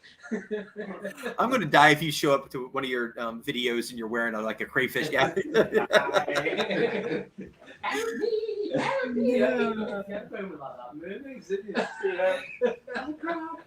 Mr. Krabs. Hey, Mary. Mary Monarch. She is a quick-witted woman. She follows a lot of our channels, and she shows up to a whole bunch of the different lives we have over here. And she's quick to poke fun, and she does it all with love. But I'm telling you, we've got so many people who show up and show support, and to everything. I'll go watch like a metal detectors live or their premiere, and you'll see all the same names in there. And it's so cool to watch all of these. And Mary says she subbed to you guys also. Yeah. We've got regulars. So whenever we put the premiere on, I tend to join in so I can chat with everyone. It's always nice to be there and see the comments that are coming through. So Jody Mosby, who's mentioned his name, he's generally on our chats, and it's always great to see him there. And sometimes he'll tag you in and you come in as well and watch those as well. Here he is, Gary the Crayfish, there we go. And we've also got Lynn White that jumps on, got Dawn, the metal detector that comes on. I am really, really rubbish with names. So and I'm even worse, but it's ace to have that community that follows and actually jumps on our lives every week. Steaming Lion, that's Steaming Lion. They have a competition at the moment. So when we launch the videos, there's a competition of who gets the first comment. So you've got Steaming Lion, you've got Lynn White, and you've got. I'm so sorry, I'm forgetting names. Christine Johnson as well. Yes. And they have that competition of who's going to comment first, and I really like seeing that. So I love getting on the chat and having a good chat with them. I appreciate it so much that people watch it, because the channel grows because people watch 3 numpties from Stoke-on-Trent that are absolute nobodies pulling out a crayfish and calling it Gary, and sometimes we find the worst things. We don't even have a great day of finds, but we have such a good time doing it, and that people will sit and watch, because, like I said at the beginning of the conversation, it's good to watch people having fun. Yeah. But I appreciate it so much that people watch it, and I appreciate people sitting there and watching us, and they're probably sitting there thinking, "What the hell is he saying?" I've just checked our subscriber count, and we are eight away from 2,000. So we are getting there. You won't be able to see, but we are 8 away from 2,000. Can we get it to happen on this live, mate? Right, absolutely. Yeah, if you guys haven't already, I pinned their channel link at the top of the chat. So if you have not subscribed to them yet, go ahead and get over there. I'm sure Alex from Sleaford hasn't done it yet. So Do you know what, Alex? That guy, trouble. No, he's a good guy, Alex. He's not been long doing it, and I actually had him on. He's doing really well. He was messaging me when he first started, and it's always nice to hear that people, they're first starting and they think about us and they come to us for advice, and I really like that. I love it. And people go, "Oh, I'm really sorry if I'm taking up your time, or I'm sorry to bother you." It's never a bother, because we always love to see new people coming in and having, looking to us for guidance and things like that. And we really appreciate that as well. We've got no secrets. I mean, we share everything we do. The only thing we do keep a little bit secret sometimes is some of the locations where we just want to do a little bit more fishing there before we release them to everybody else. But other than that, we show everything on camera. We're very open about the magnets we use and how we find the things, and that's how we go. Absolutely. So our channel wouldn't be anything without the people that are subscribing to it, and it's not always about let's be a YouTuber and let's try and get a name for ourselves and things like that, because we've got day jobs and that's what we do. The channel's a hobby, and it's just nice to see the channel grow from a hobby perspective. Yes. Well, and that's my thing is, when I started doing this, I came across it on YouTube one day, and I was like jaw dropped watching this, and I was like, okay. And that night, I'm not kidding you, I binge watched. It was like 8 hours of same thing. When Dave was my boss, one day at work, I've got a really bad back. Honestly, I played football, a magnet fish, but if I sneeze, I could be in hospital. And I'm not kidding, the sneeze has put me in hospital. But when Dave was my boss once, I leaned forward in my chair and my back went on me. And I spent the rest of the week at home on the sofa, on the recliner. And it was around the time when I was getting into magnet fishing, and I remember watching at least 12 hours of magnet fishing, all the YouTubers, and part of it was probably the prescription drugs. Yeah. And part of it was probably the fact that I couldn't move away from where I was sitting. But I was watching like Northants and things like that, and I just remember them pulling out like 6 bus stops or something like that from like and parking meters and things. It's like, oh my god, I'd love to find things like that. And Scotty B, Patriot Magnets, and all those guys, Drastic G, and yeah. Those guys, 7 we're up to now, 7 to go.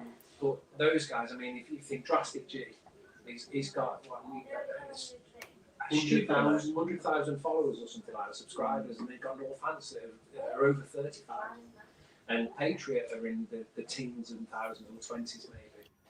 And it's just crazy to see how they started off, and in a couple of years that's gone up like that. Because magnet fishing in the last probably 3-4 years has only really just started to ramp up. But the guys that were there at the beginning, they're the ones that have really like shot up and things like that. So I never see it as a competition or anything like that, but I'd love to be in those figures. But I'm still happy with where we are, because we're amazed and taken aback every time we hit a milestone.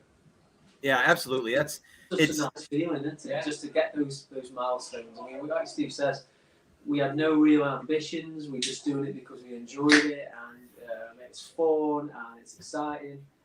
And it's an added bonus every time we see these milestones, come up, whether it's subscriber count or it's views, it is. And now this guy's part of that. Yeah. We know he's been fairly quiet. It's probably a mixture of us two that gab on and gab on, but he's also quite a reserved guy. So I think we should give the floor to Ben for a little bit. Yeah. Any questions, guys, for Ben? Fire him over. So I'm very conscious that I know he's just kind of sitting back there letting you two do most of the talking. He's just, quiet guy. You know what he looks like right now? He looks like the bodyguard right now. He's like back there just, to protect the two of you in case. I was the same way. I had no plans on starting a YouTube channel. I just wanted to go out and just, fish. And the boys here were like, you need to start a channel. You need to start a channel. It's like, I don't want to start a YouTube channel. I don't want to do that. And well, here I am. All because of the boys. Yeah, and I've watched a lot of your videos and what you do as well. I commend you. Absolutely fantastic the work that you do with the boys as well in the videos. So brilliant. Absolutely. Yeah, I love taking them out there, especially Justin. He gets to be a little pain in the backside sometimes, but it's so cool watching him find stuff and him get all excited over the little stuff. And it's just and it's good. It's daddy. For us, it's kind of being outside of your own bubble for a little while, I think, and it's the same with being on stage. You're in a different world for a little while, and your cares can kind of disappear. Oh yeah. So good work, mate. I agree with that. As Mary just popped in here a little while ago, so she was wanting to know when y'all added Ben. Ben's been with us fishing for maybe at least the last 4, 5, 6 months. And then it was made official maybe Halloween. Halloween. So the 31st of October was when he became an official raider. But he's always been a raider as such with us without it being said. But it just, like I say, it made sense. There was no way that after this year, there was no way that Ben wasn't going to be part of the team. So. Yeah, I agree. I completely concur with that analysis. Doggone it, I had another question for you and started reading the stuff over here and just completely forgot what I was going to say. Ben can answer this one.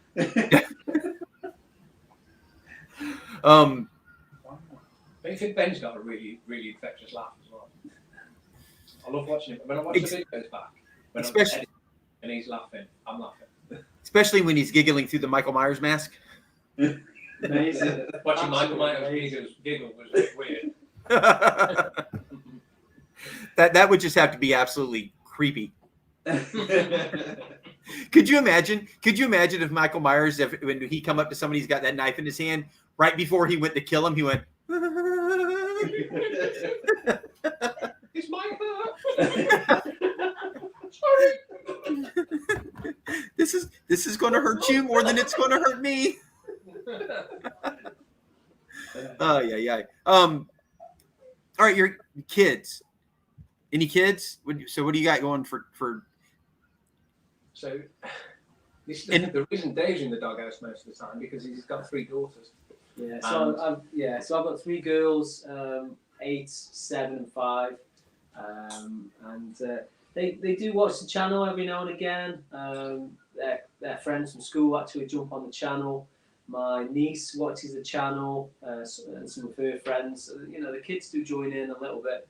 Still probably a little bit too young for the places we go, and I'll be honest with you, it's probably not about the safety part of it, it's probably more about the boredom, because kids very quickly can get bored when they're out. So I think when they're a little bit older, I'll definitely give them the option to come with us and see, and especially in the summer months when it's nice, good weather. Things like that. What are you, Ben? 2 girls, 6 and 15. Yeah, they love the channel. Little one loves it. Yeah, she runs around the house sometimes shouting, "Spaghetti arms!" Yeah, not like Tiny P. Guys, not like Tiny P. Screw you again. Yeah, but I've got 3 stepsons, and they're all taller than me, and they've all moved out. So the reason I've been to Kiev a couple of times is because the middle lad married a girl from Ukraine and lived in Kiev for a little while, and he's actually just been over and visited, and he stayed with us for a couple of weeks, and he's in Manchester now, but they're coming back for Christmas. The youngest lives in London. He finished uni and moved in with his girlfriend in London, and the oldest lives just down the road from us as well. So, but none of them care about maggot fishing. They like it's every now and then, because you've seen me. I've gone out with my boys Justin and Clay, and Chrissy's boys, who are also my boys now, Zach and Sam will go out every now and then. Zach not so much lately because of marching band, but it does. They get out there and immediately they're into it. And if they're not pulling something up at least every 2 to 3 throws, next thing I know, I'll look down there and they're sitting down on the bench and they've got their phones out. You know, they're hunched over. It's like, will you get your butts up and get back to fishing? Come on. I didn't bring you out here for you to goof off on your phones. Let's go. Ben's a bit like that, to be fair. Yeah. Just go back to that time when we said, do you let people get involved? That's how Ben started. He was just some weirdo that approached us and we were like, yeah, go on then, chuck the magnet. Dave, how do we get rid of this weirdo? Who's one of the guys on chucking on a new pair that, you know, keeled over? Who's still going? Yeah, who's the one that's in bed at 6 o'clock in the evening? High on painkillers because you didn't know when to stop. Again, I hear the laughter from the background. The difference between Ben and us is we know when it's time to call it a day and how much we're going to be able to walk the next morning. Right. It's hardcore, aren't you, Ben? Yeah. It's hardcore. Go for it. Full throttle. All right, so let me ask you this. What would you say, because you guys have such a good time out there. You guys find stuff, it cracks you up. Y'all kind of put, you know, your little stories and your meanings behind stuff. What would you say is your absolute most hilarious, just out of the blue, off the wall find? Other than Ben. Yeah, it's got to be the last video, the shopping trolley. So the shopping cart. The little, It was. the little one. Yeah, little was it. Yes. There's a shop that we go to, and they do shopping carts for kids, and we pulled out a shopping cart for a kid. And we've kind of got a running joke at the moment, which we're trying not to do anymore. Yeah, we're trying to retract it slowly, but it's not happening. Yeah. We keep mentioning our little friend. Yeah. So we played an Well, I Ewok. watched one day. Yeah. And It's all love. It's all love. We love the guy. There's a manager at Ringots as well. Yeah, that's it. Ringots Bank. But that was probably the one that had us turning purple. Yeah. As soon as it come out, we both just looked at each other and that. It wasn't a shopping was trolley. it. And when we said it wasn't any shopping trolley, yeah. And there's also for Dave, I think, when he pulled out that rather suspect item from the canal that had 3 different speeds. Oh, that was horrible. I don't want to touch it. So these girls. If you guys go onto our YouTube channel, we did some shorts. So there's a few short videos, a minute long, which we also have on our TikTok channel, and you'll see what I mean when you watch that. Dave pulling out the suspect item. It wasn't quite military grade, but it wasn't far off. Well, have you guys ever seen the Treasure Vixens? Ooh, the what? Treasure Vixens. Oh, yes, I have. Yeah, Rose and Angela. They do magnet fishing. They've also got into doing some metal detecting, but they have a term called the female pleasure wand. Female pleasure wand. That's the badger. Yes. This thing was bigger than his arm. This wasn't a wand, mate. This is a sword. It wasn't a wand, it was the broomstick. You're a wizard, Harry. It's very honest. Oh my god. So it's not what broomstick did you ride in on. It's what pleasure wand did you ride in on. Yeah. They just said, where did you put the broomstick when you found it? God, it's got me for life. That's scarred for life. He didn't want to take it off the boat. He was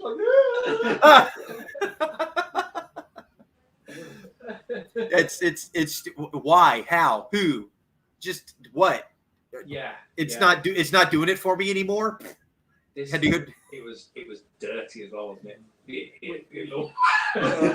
We found that many dodgy things recently. Though. You think, why are they in there? I mean, was it last week or the week before? We found like all this underwear was in the canal, and you think, did somebody tip the whole bag in because they stopped their last job, and all that masks and thongs and garters and all that stuff. and suspenders. And Ben was stood there going, I told them not to come here. I've done all this. It doesn't make sense sometimes, the stuff that's in the water, and it's almost like you want to hang out around a bridge just to see who's throwing stuff in and what's going on. Yeah. I'm sure we've actually seen cars and people and vans pull up to different places where we've been. I mean, that place where I found the pleasure one, a van actually stopped on top of the bridge, and it looked a bit sus, and he carried on. Yeah. And it's a remote, dodgy area where people might dump stuff. So yeah, people have looked at us, realised what we're doing, and they drove on because they were going to dump something. And part of me wishes that when we see that, we hide in the bushes and wait for them to dump it so we can find it. Just have another look. Michigan Magnets wants to know, if I can get to it, what's the one find that messed you up the most? Oh, yeah. Messed us up as in physically or mentally? Mentally, yeah. I guess just when you pulled it up, it just was like. Yeah, well. Other than today. From a sadness point of view. Oh God, yeah. We were at Dagobah, and David pulled out a bag full of like jewellery and things like that on his magnet, and I threw my grapple hook into the pond and pulled out a sack, and I picked up the sack and I squeezed it. And I thought, oh, there's more bangles in here, there's more bracelets and things like that. And so we cut it open, and it was actually a skeleton of a small dog, and there were rocks in the bag as well. So it had been thrown in there. Hopefully it was done after the dog had died, but it could have been that they just thrown it in. But I thought the bangles that I thought were bangles was the rib cage. But when I first opened the bag, a femur bone stood up out of the bag, and I thought I'd found a dead baby. And for a few seconds, everything that was going through my head was, oh my God, someone's been murdered. What do we do? What do we do? And then the skull dropped forward in the jawbone, and then we saw it was a dog. I wasn't relieved, Right? But I was furious. And we put the video out, but we edited it quite a lot because my language was so bad that we couldn't put that much of it on there. I was absolutely furious, but for a moment, my heart broke. And it was still broken a little bit because of what happened, but to someone to do that, and that played on my mind for quite a long time.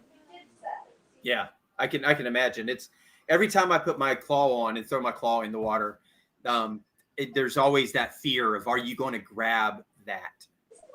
So and that's the thing. And recently as well, there's been unfortunate findings. There was a charity collab where a body was found not so long ago. And there have been bodies found in the canals and things. And my heart goes out to the poor people that the family, the person, and the people that found them as well. Yeah. And that's something I would never ever wish to ever find. It's just insane. So yeah, sad. Absolutely. Aside from that, then, what would you say is your scariest find? Grenade. Without a shadow, absolute. The mortar bomb. The original, both items Steve just mentioned were found in the same pond, and it was on top of a hillside in the Staffordshire Moorlands. We didn't know that much about the area, but we found out later on that it was used by the army, the military, to train their soldiers. But we didn't know these were training devices. Right. So I remember pulling out this mortar bomb, and for anyone who doesn't know what a mortar bomb looks like, it's almost like a piece of pipe about that long, and it's got a tail on the end. And it literally scared the pants off me. And I was like, Steve, what is this? I think I found a chuffing bomb. And they were the words I used. And I remember running away from this thing. I was that worried. So that was the mortar bomb. And then the grenade, that was next level scary because, again, we didn't know if it was real. and we were talking, and then I looked down at the magnet, and I saw what was on the end of the magnet. At first, I thought, sometimes you get a lot of iron ore and rocks that He went to grab it. He was talking to me, looking at me. He went to grab it, and then he looked down and froze. And I was like, oh my goodness. And I just dropped the thing back in the water, and we didn't touch it again. We left the magnet. I mean, at one point, we were for a second going to investigate again, and we said, no, we're not going to do that. We're going to come away. And we called the bomb squad. And luckily, it was training. It was a training grenade. I'll go get it. I've got it in the shed. Oh, I was about to ask you if you got to keep it. But other than that, I think those things have been the scariest because we just didn't have the knowledge that we could identify them. So they look real. And we take things dead seriously. So if we think we found a bomb like the bicycle bell, which turned out to be a bell, we just want to do the right thing and make sure everyone's safe. But you know, since we found those items, that mortar bomb and the grenade, there's been many more found in that same pond because it's a training area. So, you know, and they're all training items. But when you see this this grenade that Steve's going to show you now, it's a Mills hand grenade, and it looks exactly like you would get in an army, you know, training or in the army in the war. It looks exactly. There's a few distinguishing things. So you can see on the front where there's a hole, that should have a pin, like a screw, and that's part of the fuse, Steve? Something like that, yeah. And if that's there, then it's real. And obviously there's a clip that would go on the top. But to the untrained eye, and it wasn't that clean, we did not know that was fake. Oh yeah, That was blocked in. So I emptied that out myself. And even when I was emptying it, I still thought, what if the army were wrong? Right. But that is pulling that off. That is unmistakable. You don't, you know, it's not a bike belt. It's not a rock. Yes. That is unmistakable. So we were very confident in the call to the and still to this day, we stood by what we did because we didn't know. And oh, absolutely.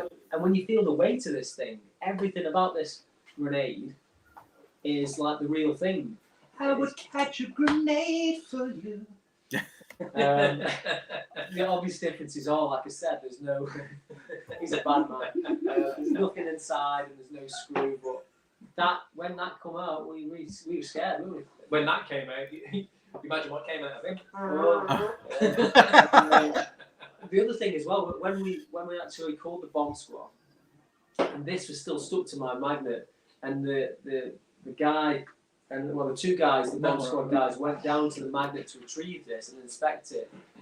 One of them just pulled it straight off the magnet and started walking up the hill towards us, and we were like, "What the hell is this guy doing? Like, go that way, go that way." And he literally said, "It's a training grenade, and it's not live." And that's when Steve said, "Well, can we keep it?" And that's the rest is history. Yeah, well, he wasn't going to let us at first. He said, "Oh, I don't know really because." Some people get these things and then they try and rob banks with them. And then he went, "Oh, go on, then you can have it." But it's cleaned up. But we're gonna paint it up, and it's gonna be a nice little black and red SWR paperweight. Well, the next video out from you guys is going to be you trying to rob a bank with that. Is what you're saying? Yeah, don't tell everybody. We're not going to tell you the location, though. In case yeah, right. wants to try it. How much money have you guys pulled up out of the water? Because unfortunately, our coinage over here is not ferrous. It's so every now and then we'll pull up foreign coins up out of the water, but it's like all of your coins over there are magnetic. Yeah. So in the 70s and 80s, our 1p, 2p coins were copper and wouldn't be magnetic, but there's a lot of metal mix now in order to make the process of making the coin cheaper, which is why we'll put a lot of 2p and 1p coins out. 10 pence in the richer areas. Yeah, in some areas they throw 10p away and 50p sometimes. But we pulled out, we collected a couple of jars of coins and we cleaned them up and then we ran them through a machine that counts the money and then gives you a receipt to say you've got this much money and you can go cash it in. But a lot of the coins were quite degraded to the point of I think we made about in the year that we collected them for, we made £1 each. Yeah. So It wasn't a great deal, to be honest. You'd think you'd find that much and it'd be amazing. I mean, we found 12 safes since we've been magnet fishing, and every safe has pretty much been empty or everything's been destroyed in there. Yeah. I mean, we've heard of stories where people have found money in safes. well, actually, that comes from one of our people that are viewing tonight. Dave, I've watched his video the other day. He pulled a safe Oh, out. he did, yeah. £200 he pulled out of it. Yeah, and £200. so that's awesome. That's crazy. We've never done anything like that. I mean, we've heard stories where people have, and there was a guy when we first started who sent us pictures of lots of currency. He found £20 notes, and I think he had about £5,000 worth in this safe that he actually took to the bank and got back. But Ben, today, what about your coins? Rupees. Ben's pulled out rupees today. Holy crap. Yeah. Yeah. In the middle of In the middle of Stoke-on-Trent, yeah. Some rupees. Bit So not bad. unusual. Big shout out to DS Magnet Fishing, just joined the party. Wait, Dan. Yeah, Daniel. Hey. I mean, I'd like to find some old coins, really. Oh, we pulled out Oh, that's a good a silver florin Yeah, coin. 1887. So a Victorian coin, silver florin. What else? There's other little ones. There's some sixpences as well. So Yeah. if anyone's ever seen the film Half a Sixpence, we pulled out quite a few of those. Fretley Bits is probably be from London. Fretley Bits has a different meaning if you are a Cockney.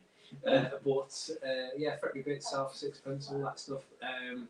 We have pulled out some older coins, but yeah, the silver florin was a really good one. That was a really nice one. And do you know, we were spoiled with Dagobah, so that was our honey hole for so long because we found weapons, we found safes, we found money, we found motorbike parts, we had car parts, tools. Safes, the dog, the guns, Oh. the smoke grenade. And it was literally every other week. Yeah, I had a great day there. Yeah. Fantastic day. But by the there. time Ben came around to come in to do it, We rinsed it and cleared it, and it was empty. this guy found nothing. You Yeah, do I nothing. remember walking back. How you doing, man? Fantastic. I thought I had a little digger as well. So, what is the most valuable thing you think you pulled up? I mean, Probably a phrase. yeah, I mean, the They're all rare, aren't they? yeah, the Lee Enfield rifle that we found in April. Yeah. So that's still with the police at the moment. I mean, if you had it valued, current condition, I'm not 100% sure, but you could restore it. So that could be quite valuable. Ben, what about that motor you pulled out? Oh yeah. The big electrical motor, brand new. They were about 12 grand, which is £12,000. That we pulled out. You couldn't recondition it, but you maybe could. You could probably strip it down, clean it all up, and sell it for probably £5,000 or £6,000.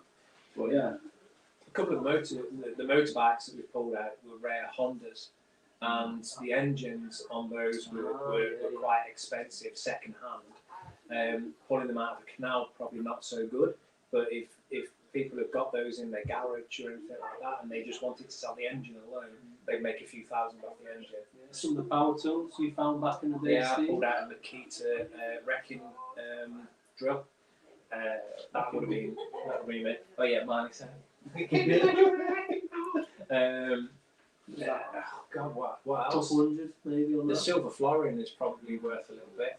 that cost area, that 70s cost area, if that was in good nick, I pulled out the other week, which was 120, 130 pounds.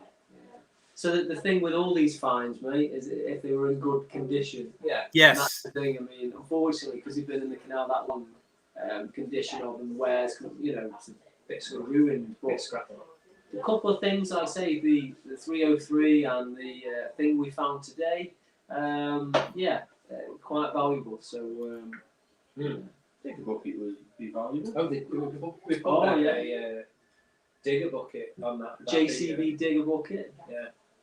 Like those great big shovels. and that was in good fairly. That's in good condition. It was in usable condition, so you can still carry on using it. Yeah, so that's gone to Dave's brother. You probably hear us reference Beard on the videos sometimes. Beard will like that. So Dave Beard or his brother Chris. Okay. We call him Beard. And that's what they call each other when they were growing up. So I call him Beard as well. And he's quite a handy man. So like any road signs that we pull out and things like that, we donate onto him, and so he's got that digger bucket. And it's great you can do that again, you know, pass things on to people that can actually use things. Going back to the boaters with the lock keys and the mooring pins, the fishermen with the lures, and my brother that he could use the signs and the digger bucket to actually do a job with it, you know, so it's cool. Yeah, I've done the same thing with like fishing equipment. If it's good, you know, leaders or good hooks or lures or anything like that, if there's somebody mound fishing, I'll walk it down there to them and say, here, do you want this? Yeah, we do that too. We give away the lures when there's fishermen back, we give them away. Absolutely. And if it's a spot like where we're at and there's nobody there fishing at the time, but it's obvious people are there fishing on a regular basis, I'll take a lot of it and pile it up in one spot, like on the bridge somewhere. So where they come walking up, they can't help but see it. So hopefully they'll grab it and use it. Yeah. Because I just don't fish. Since I've started doing this, I don't fish like I used to. I mean, my fishing rods are piled up behind the water heater in the laundry room. Yeah, completely the same. I know, obviously, in the US, you can probably do different fishing, more fishing, sea fishing. I used to do a lot of fishing, so sitting around waiting for a fish. I haven't touched any of my gear since I've been doing magnet fishing, apart from once on holiday. And it's just because the pure enjoyment of never knowing what you're going to catch. And we catch so much more doing magnet fishing.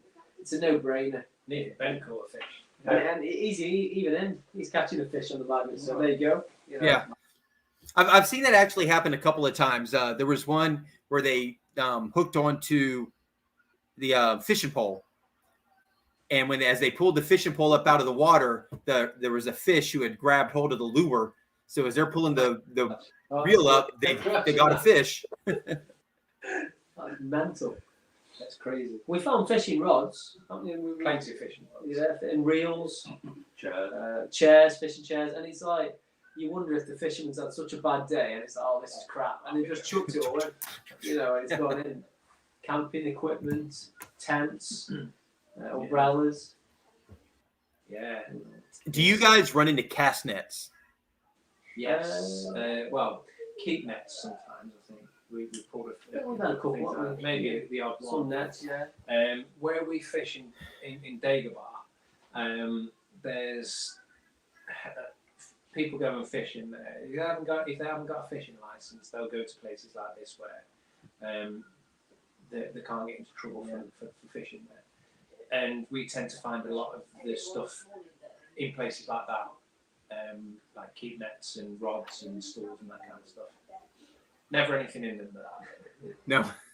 Probably crayfish. That's hence Crayfish. why I throw it in the water, because they're like, I'm not catching anything, I'm chucking it in. I mean, we had an episode the other day where we were magnet fishing, and some guy came up to us, and he was kicking off on us. Basically, he wanted to know where his fishing line had gone, and what he was doing, he was illegally poaching on a stretch of canal where you have to have a fishing license.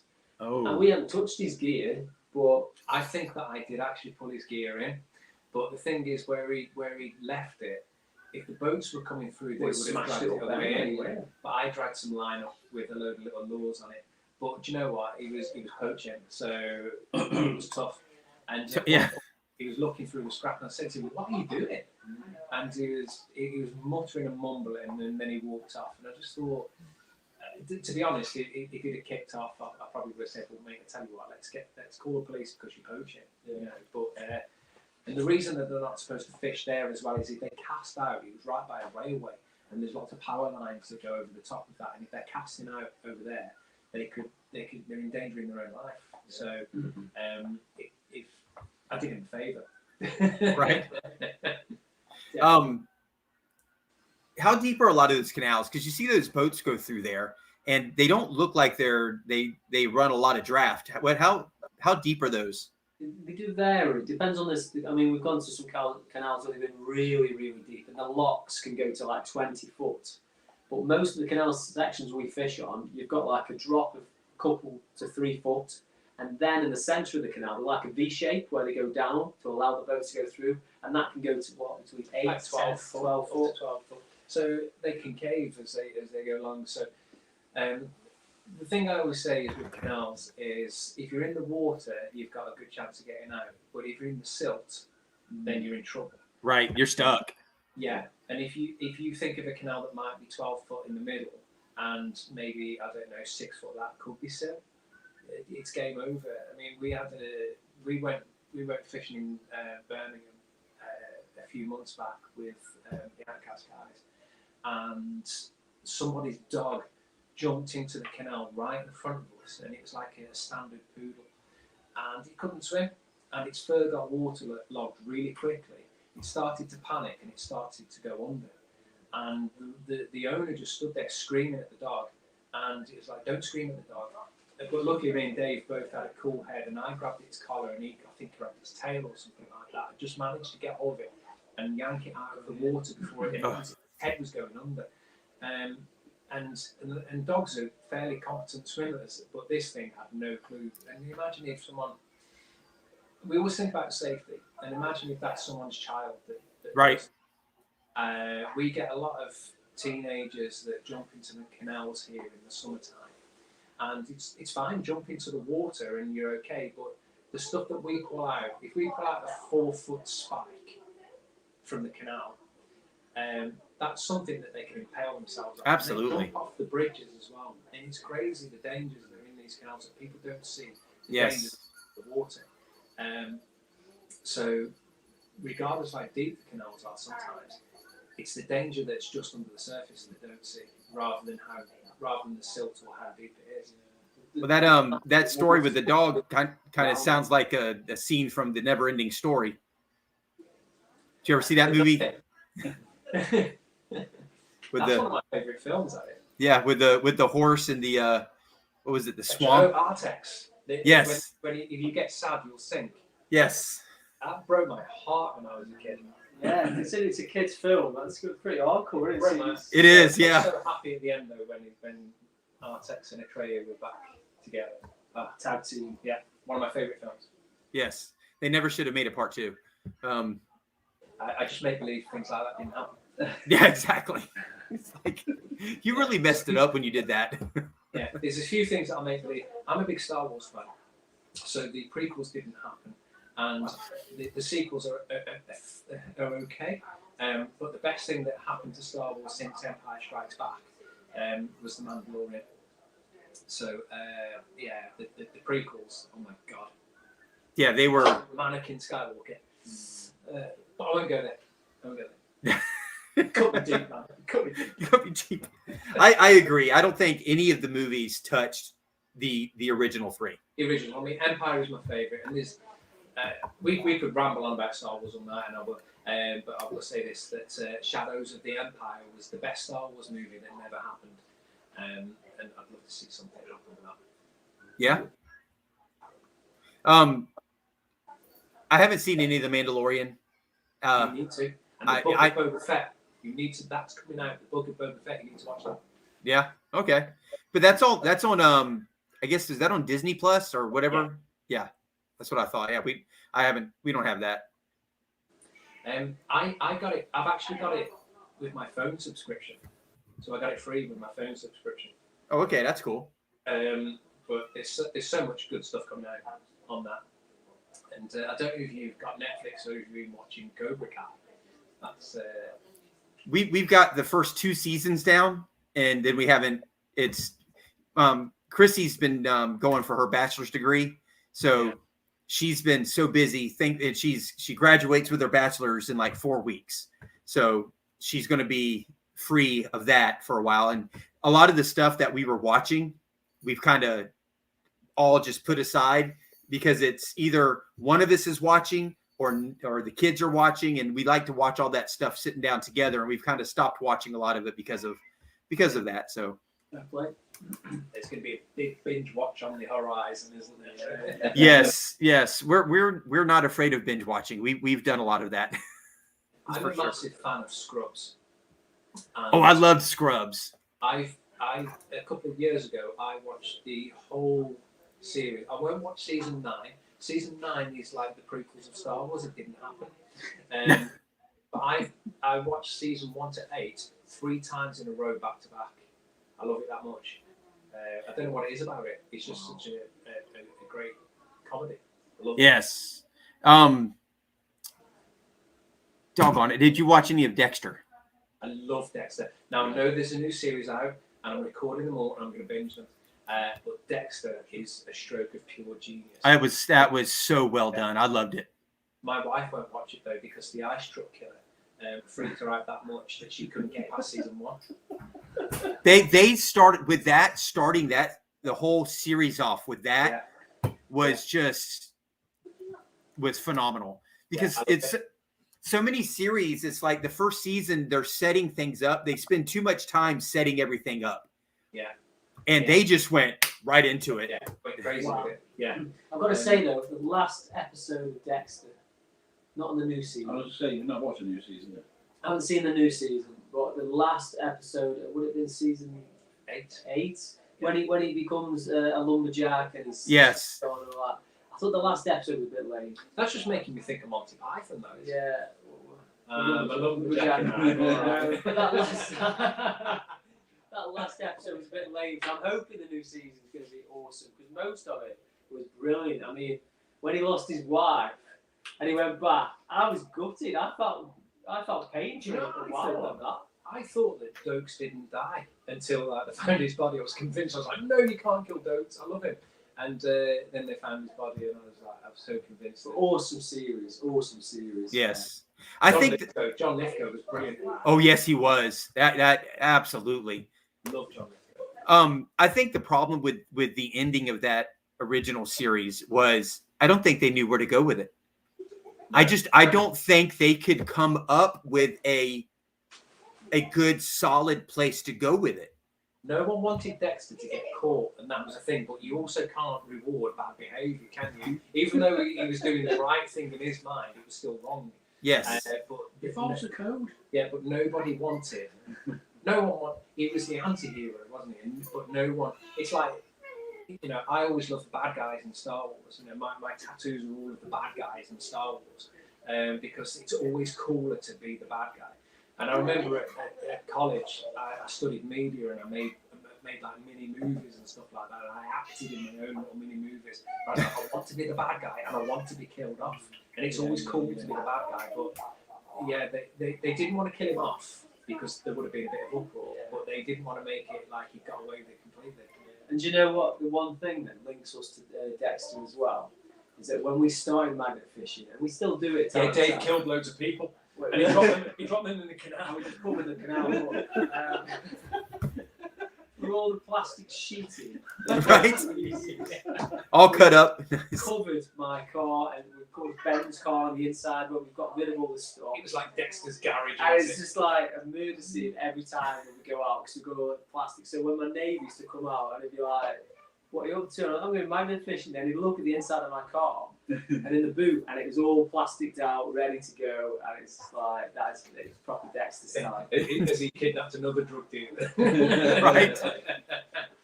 So, I'm excited about watching the new series of it and seeing how they were able to reconcile what they did in that last episode and actually turn it around and make a series out of that. And it looks like they figured out how to do it. So I've watched the first 2 that have come out. good.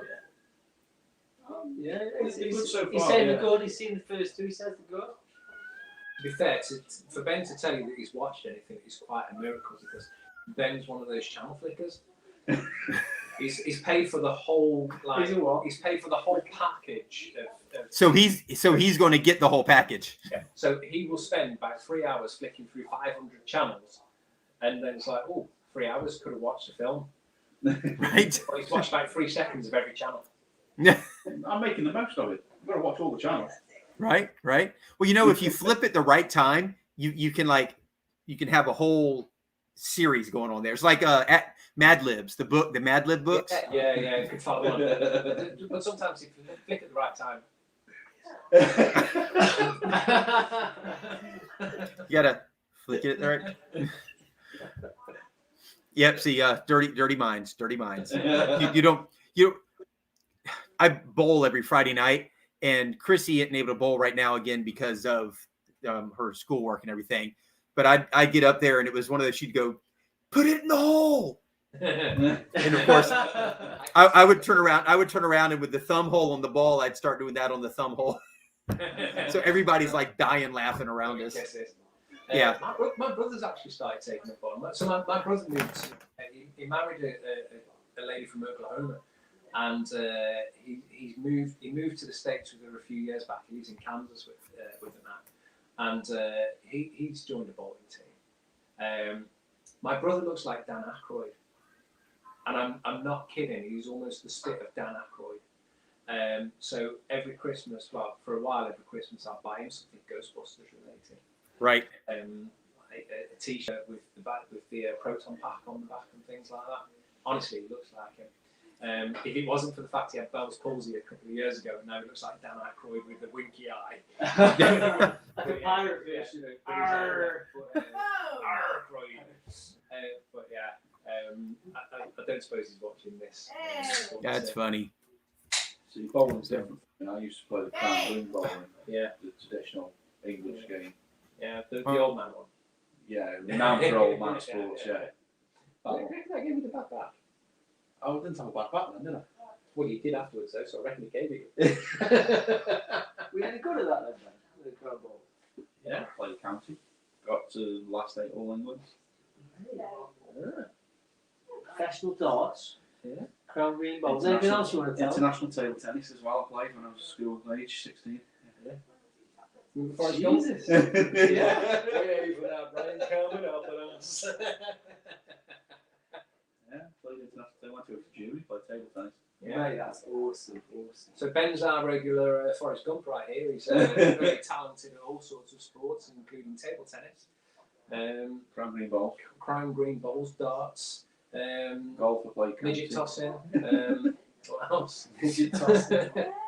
You best ask us another question. Oops, I didn't know. He looks like a long distance runner. Yeah. Force. Go a long way. I'm just thinking of that scene in Greece now. Long distance run, cross country running. So, all right, about time probably to start bringing this to an end here. We're about almost 2.5 hours into this. We're just getting warmed up. What are you talking about?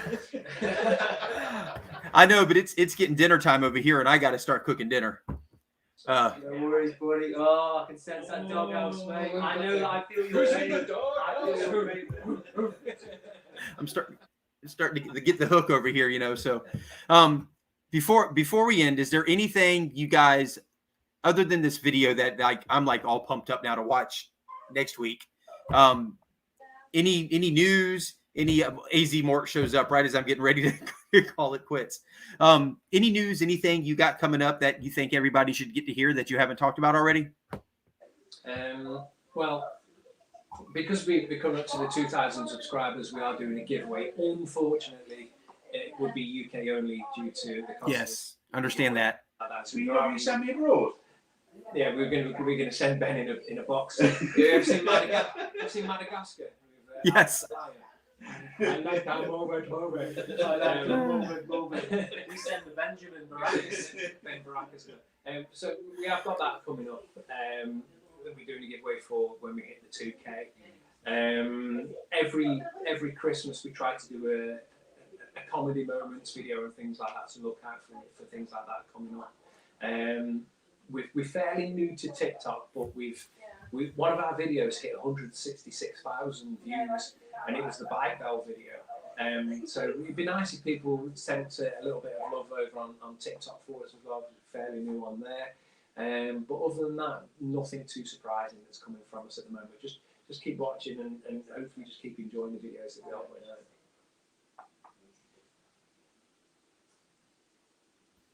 Oh, there we go. I had a connection is unstable for a second there. So. Oh, he's frozen. Look. Oh, mate, your broadband. It's going down. He's got a kiss me face right there, just like. Oh, we've broken it. We've been on that long. We've broken the broadband. Doghouse is pulled the plug. Mate, you best go get that dinner sorted, mate. Pull the plug on the internet. Time to make dinner. Oh, mate. Is it? I don't know. I think we're still live, guys. So welcome to the Staff's Water Raiders YouTube hour. International. So Jason's gone now. So it's all down to us now. Jason's got no control. So ask us anything. Got no Ask control us here. anything. Hercules, Hercules, Hercules. We could even not be on now. And I think it does say live still. Live. So we'll come to an end, guys. It's been emotional. Thank you, Jason, and everyone for listening to us go on for the last couple of hours. From me and these pair, Me and him. These pair. we'll see you soon, guys. Laters. Bye. Bye. Failing that, let's just talk loads of rubbish. We're still there. We're still there. Don't forget to like and subscribe. And we hope you found the. Is it working? Hope you found it interesting. Is it working? Is it working? Has your internet got the spaghetti arms, Jason? What's going on with your internet? Stop screwing around. Come on, your broadband, tiny P internet. Come on. Hold on. Is anyone there? Is there anybody?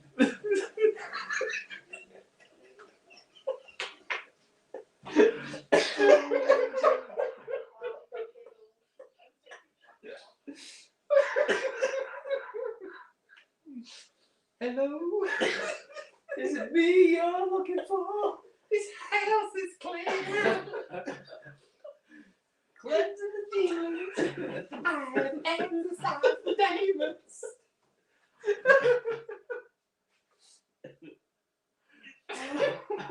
Is there anybody there? Hang Do on. you think you better message? Hello? Is this thing on? And I'd like to play. Hello? Hello? Oh, awesome. Day 3! And Jason has lost his interwebs. We could be live. We might not be live.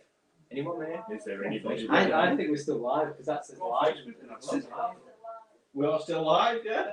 Hey, we've just been advised we are still live.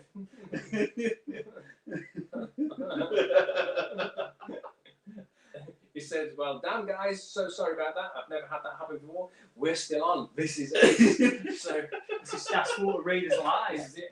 We've taken over. We've taken control. It's just us now. You know who it is? It's the Mr. Ons.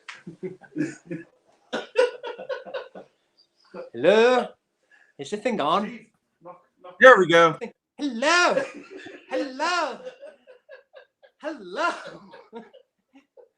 Mercy! Hercules! Hercules! Hercules!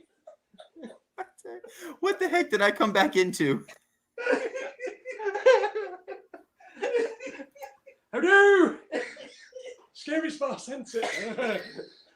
I hope all that is. I can't wait to go back and watch what just happened on the YouTube feed.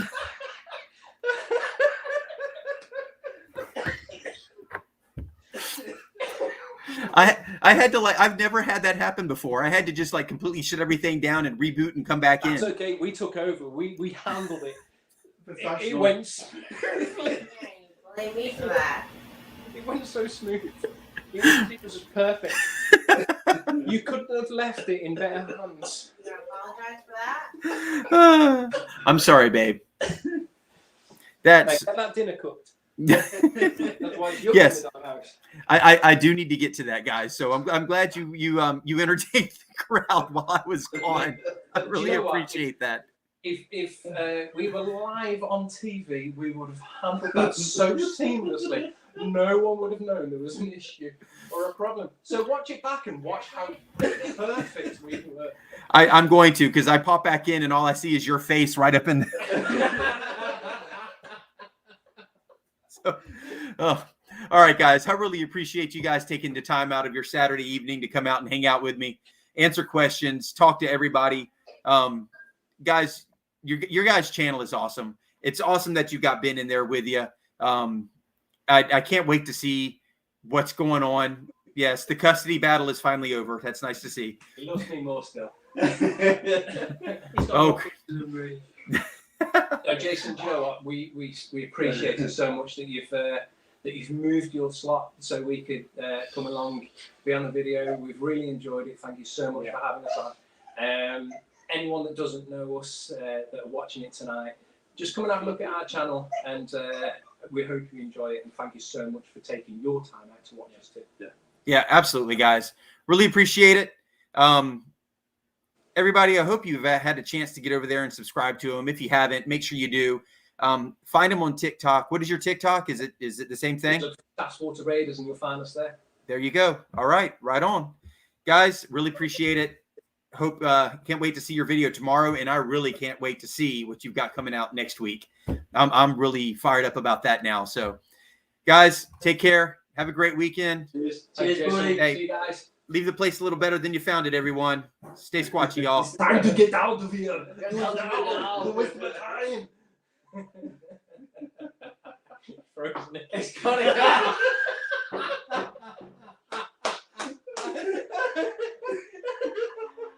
Left in control again, are we? Hello?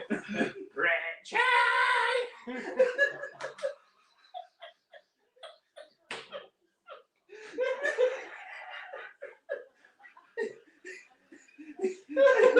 Okay. Hello?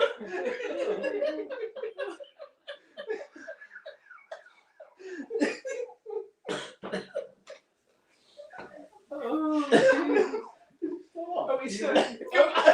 I'm still trying to end the broadcast. It won't end the broadcast. Well, in that case, we will end it for you before. Thank you, Jason. Yeah, thank you, Really buddy. appreciate it. All right. See you soon, guys. Cheers, guys. All right, guys. Bye. Take care. See you later. Now, how do you turn this thing off?